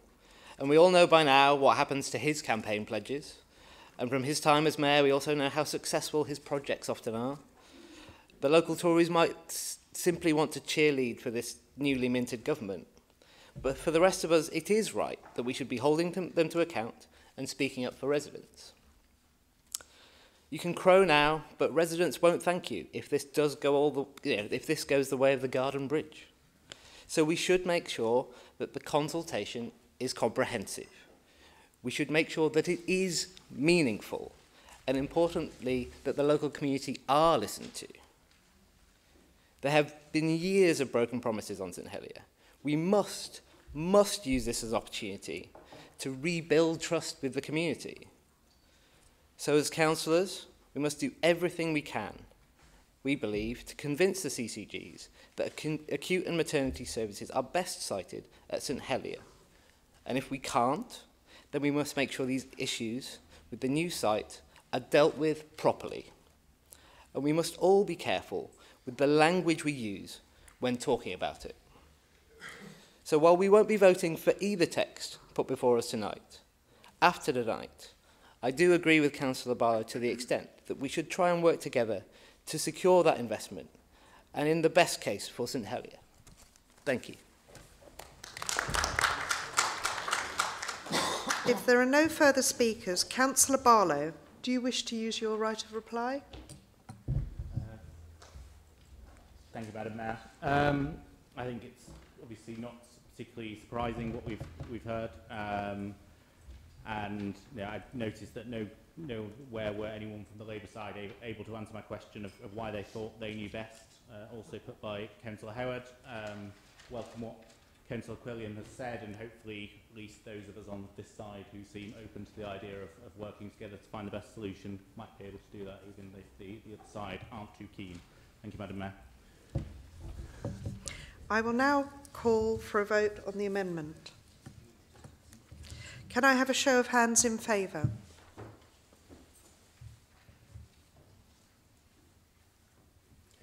Thank you. And against? And those not voting?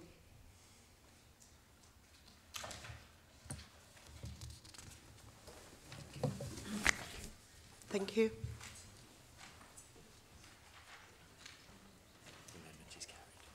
The amendment is carried. 35 for, none against, not voting 23. I now call for a vote on the substantive motion as amended. Can I have a show of hands in favour?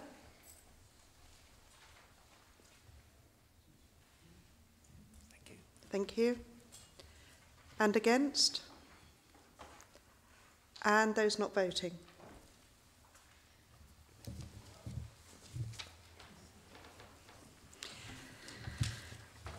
The substantive motion as amended is carried. For 35, not voting 23. We now move to item 15, Council Tax Support Scheme.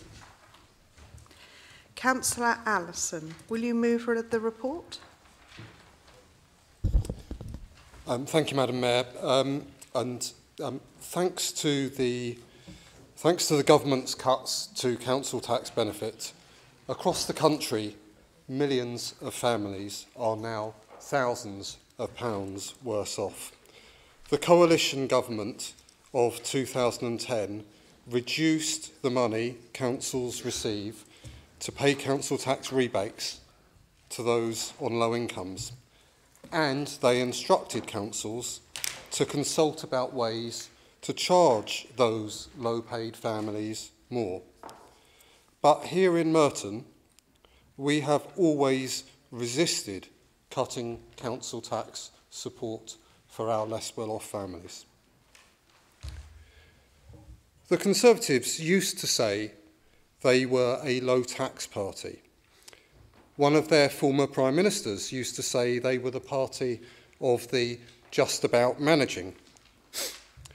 But here in Merton, they have always voted to raise council tax for the lowest paid.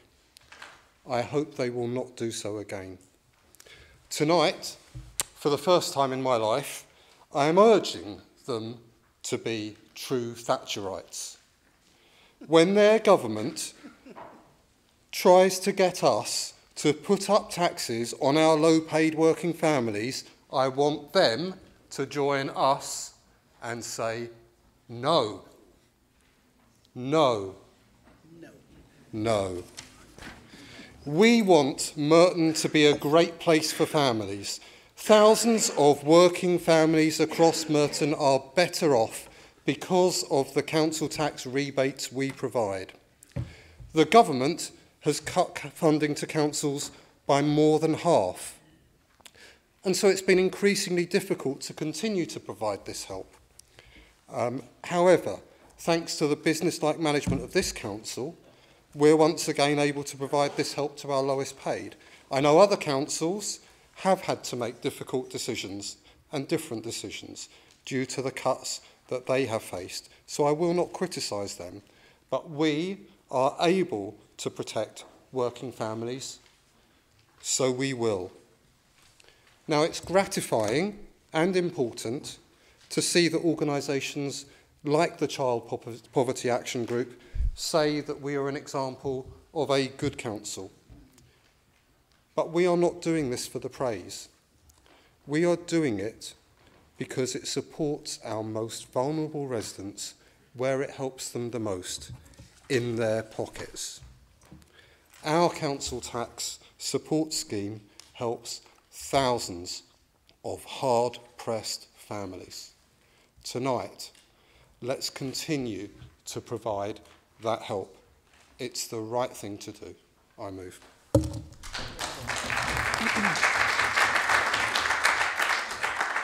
This is being formally seconded by Councillor Alan Brittis.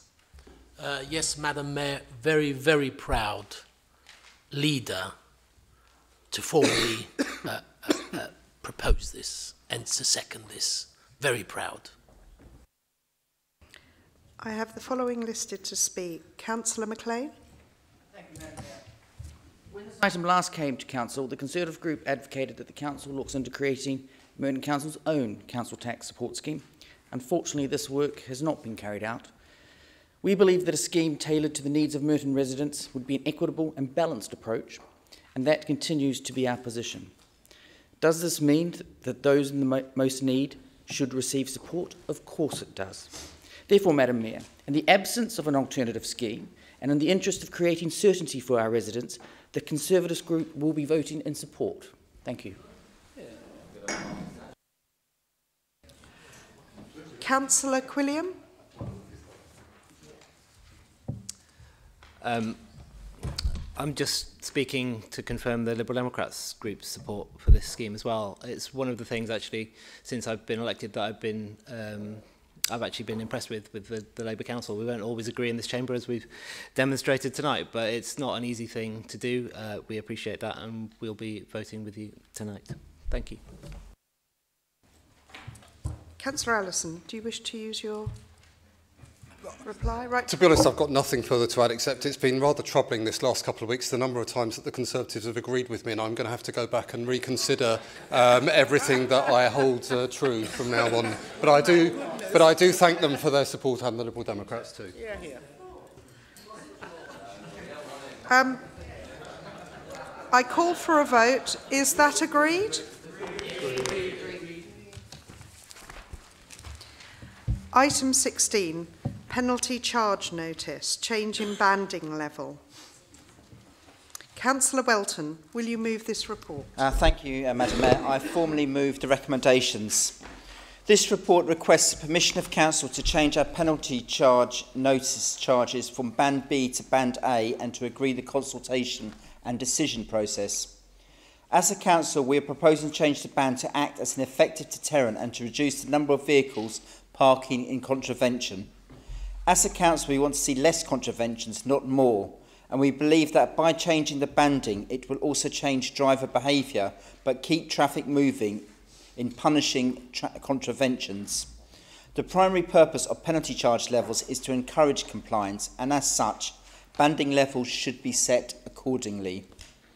This is also built on our experience as a borough with existing charges not seen as an effective deterrent and us not seeing a significant reduction in the number of PCNs being issued for parking contraventions, with a 25% rise in the past 4 years alone.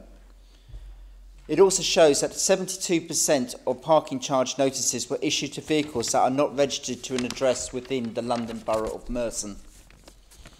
The issue of parking enforcement is highly contentious, but an essential element of improving road safety for all road users and pedestrians in the borough. Bus lane enforcement facilitates the use of alternative, greener transport, and this enforcement, as well as the enforcement of moving traffic restrictions, reduces the travelling and response times of emergency service vehicles. As a council that has declared a climate emergency, we want to encourage a greater uptake on sustainable forms of transport and improve air quality. Local authorities are not permitted to use parking charges solely to raise income. When setting charges, we must instead focus on how the charges will contribute to delivering the council's traffic management and other policy objectives. In this instance, it is anticipated that the move from Band B to Band A charges will result in increased compliance, contributing to our objectives, and in addition, help towards our strategic approach to improving air quality. In setting out our measures of success, Merton's charging policy aims to deliver reduced/changed car ownership and usage across the borough, encourage more people to undertake alternative forms of active travel, purchase fewer residence permits, and leads to a rebalancing of our streets to benefit residents and businesses alike, but also ensure the traffic moves freely by reducing motorists parking in contravention through appropriate charging and other initiatives to develop a better street environment. This is a key policy for this council. Many other London boroughs have already successfully applied to move from Band B to Band A charges for part of all their geographical areas of responsibility. One example being the London Borough of Croydon. Recently, the London Borough of Greenwich are also moving to Band A charges for the whole borough. Motorists were less likely to commit a high-level contravention when they were under this new charging regime. For this, I ask Council to improve the recommendations as set out in the report. Thank you. This is being formally seconded by Councillor Allison. I have the following listed to speak. Councillor Dean. Yes, thank you very much, Madam Mayor. Delighted to hear that we're all Thatcherites now, and just like the rest of the country, so we'll have no more of this socialist claptrap. Channeling my inner Maggie, this council is raising the cost of motoring to restrict the freedom of residents to own and use their cars in this borough.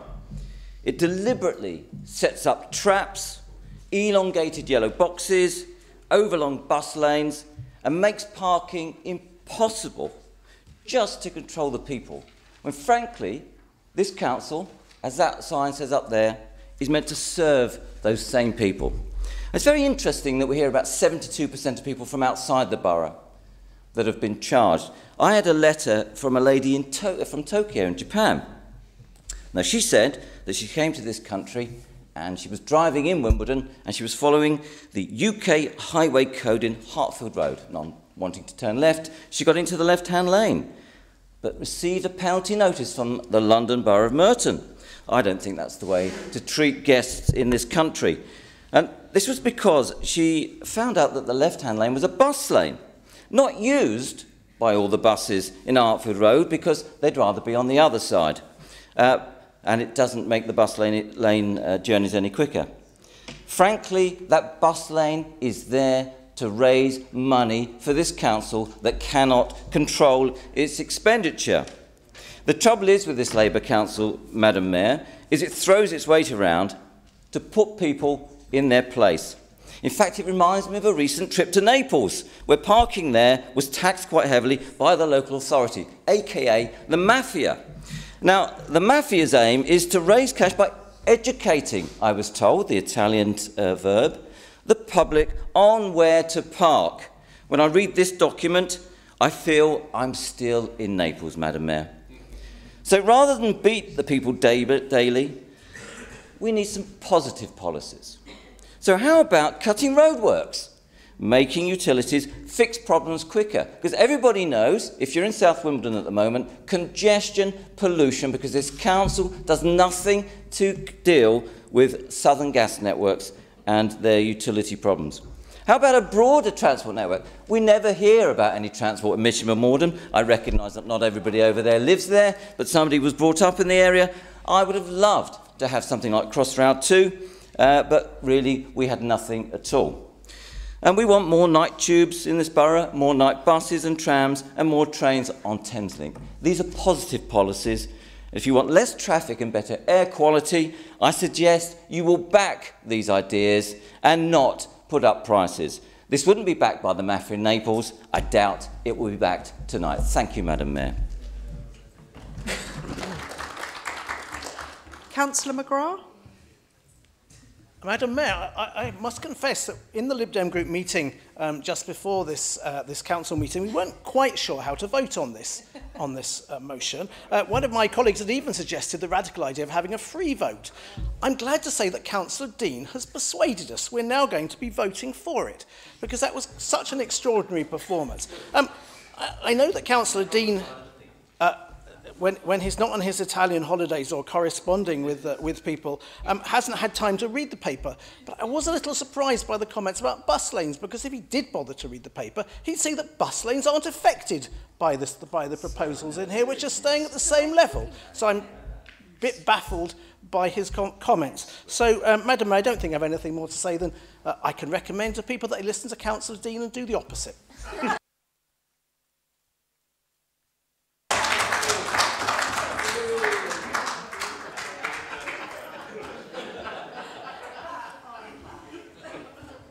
If there are no further speakers, Councillor Welton, do you wish to use your right of reply? I most certainly do wish to have my right to reply, Madam Mayor.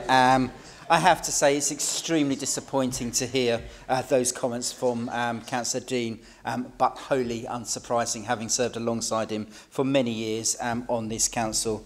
He sometimes talks the good fight in terms of the environment and cleaning up our air, but he fails to deliver. Councillor Dean, I'm afraid you are completely and utterly wrong. And you mention Naples. Naples, yeah, lovely city. I was there last summer, Malfi Coast.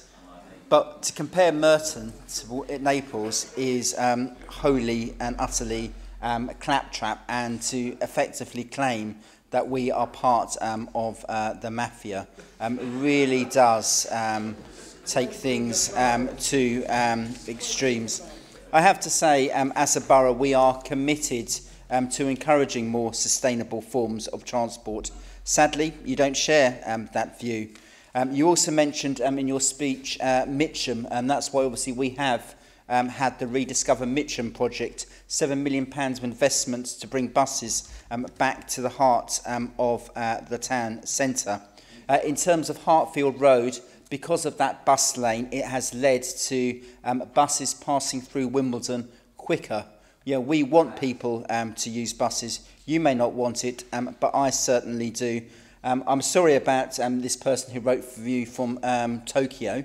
I mean, I'm very, very surprised that you had somebody from Tokyo contacting you. But clearly, when we're in whatever country we are in, we should abide by the rules of the road, and I would expect the same thing of any other country I've visited. So I ask Council to support these recommendations. Thank you. As I have no further speakers, I call for a vote. Is that agreed? All those in favour?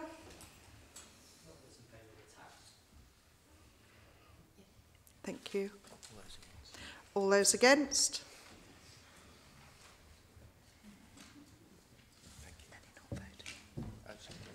And anyone not voting? Okay. Yep. The report is carried, 42 for, 16 against, no one not voting. Item 17, Wimbledon Park Lake Safety Scheme. Councillor Allison, will you move this report? I'd just like to explain this is a technical report. It's to make a change to our capital spending It's not in some sort of attempt to use Wimbledon Lake to hide the bodies that Merton Mafia obtaining from Tokyo and Naples and wherever else it is that it is. But anyway, all we need to do is a financial measure, because this council is required to carry out reservoir safety improvements in order to comply with the law and our statutory obligations. Now, there is a capital fund already set aside, however, that only deals with desilting, and desilting alone will not be enough to deal with these safety issues. We're therefore bringing this report in order to specify that the fund is used for safety reasons, and that is all. Thank you, Madam Mayor. We're ahead of time, and if everyone keeps to being brief, we should finish on time. This is being formally seconded by Councillor Alan Brittis. Yes, it is. Councillor McLean. Nothing to add. Yep. If there are no further speakers, Councillor Allison, do you have anything further to add? Can I call for a vote? Is that agreed? Item 18, appointment of monitoring officer. Councillor Alan Brittis, will you move this report? Yes, I move the report.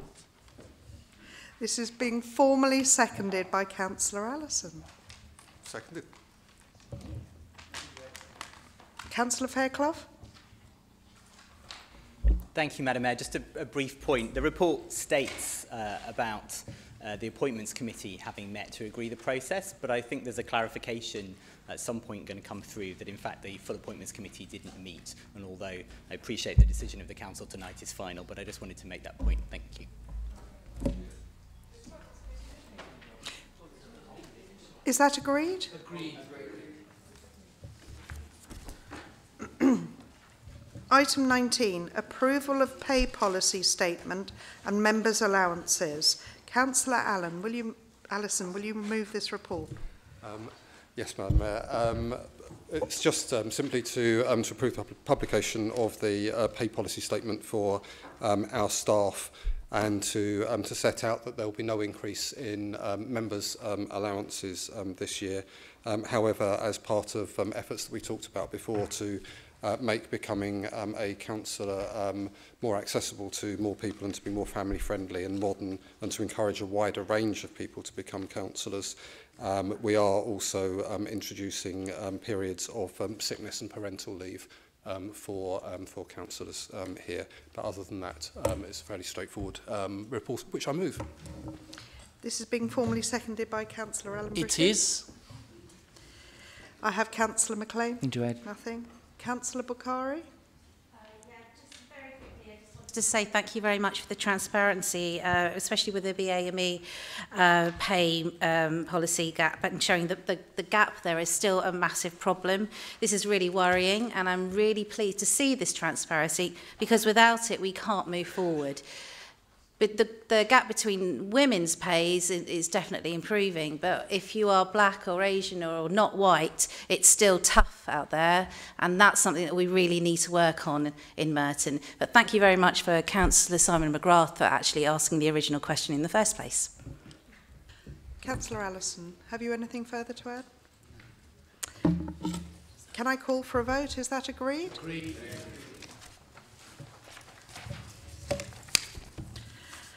Item 20, amendments to the Constitution. Councillor Alan Brittis, will you move this report? Straightforward amendments, Madam. Formally seconded by Councillor Allison. Seconded, Madam Mayor. Councillor McGrath. Wanted to make one very brief point, Madam Mayor, which is on-site visits by members of the Planning Committee. On occasion, it's impossible to avoid a site visit. A couple of weeks ago, I went on a site visit to the YMCA where they had a display. I've done the same thing on other places in my ward. So I think that just needs to be interpreted with some degree of intelligence, that sometimes it's unavoidable. Councillor Alan Brittis, would you like to use your right of reply? No, it's fine. Everything's straightforward, Madam Mayor. Is that agreed? Agreed. Item 21, Fair Trade Resolution. Councillor Cooper Marbella, will you move this report? Thank you, Madam Mayor. Just very quickly to thank our Officer Karen Lane for her work on this project. She leads a small team of only 2 other residents on the Fair Trade project, and together they've worked hard and they've just managed to achieve a further 2 years, for Merton to achieve a fair trade status for further 2 years. And I think that they need to be congratulated for that, so thanks to them. But I would just like to propose a fair trade resolution that is detailed in this report. Thanks. Councillor Allison.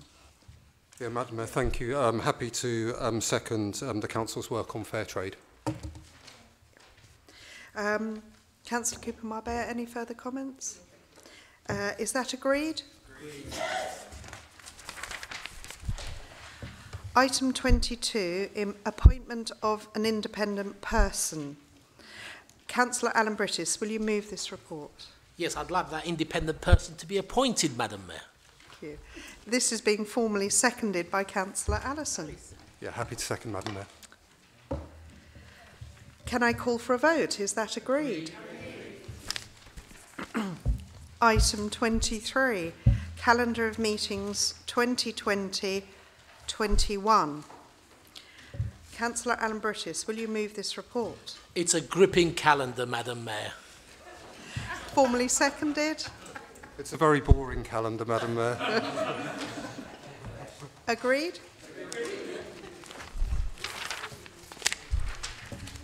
Changes to membership of committees and related matters. Councillor Anne Brittis, will you move this report? Yes, standard report, I move. Councillor Allison? Councillor Simpson? Nothing to add, Madam Mayor. Agreed? Agreed. Petitions. Any petitions? Any petitions? No. Item 25, business for the next ordinary meeting of the Council on the 1st of April 2020. Yes, Madam Mayor, that will be children and young people with an emphasis on our great schools. Just before I let you all go, I forgot to mention our outstanding performance in the New Year's Day parade. We were one of 10 boroughs to receive an award for our entry, and we won £5,000 for the Mayor of Merton's charities. So I'd like to thank all the councillors that took part and supported, but I especially wanted to thank Councillor Kirby, because without her, the New Year's Day parade wouldn't have happened, so thank you.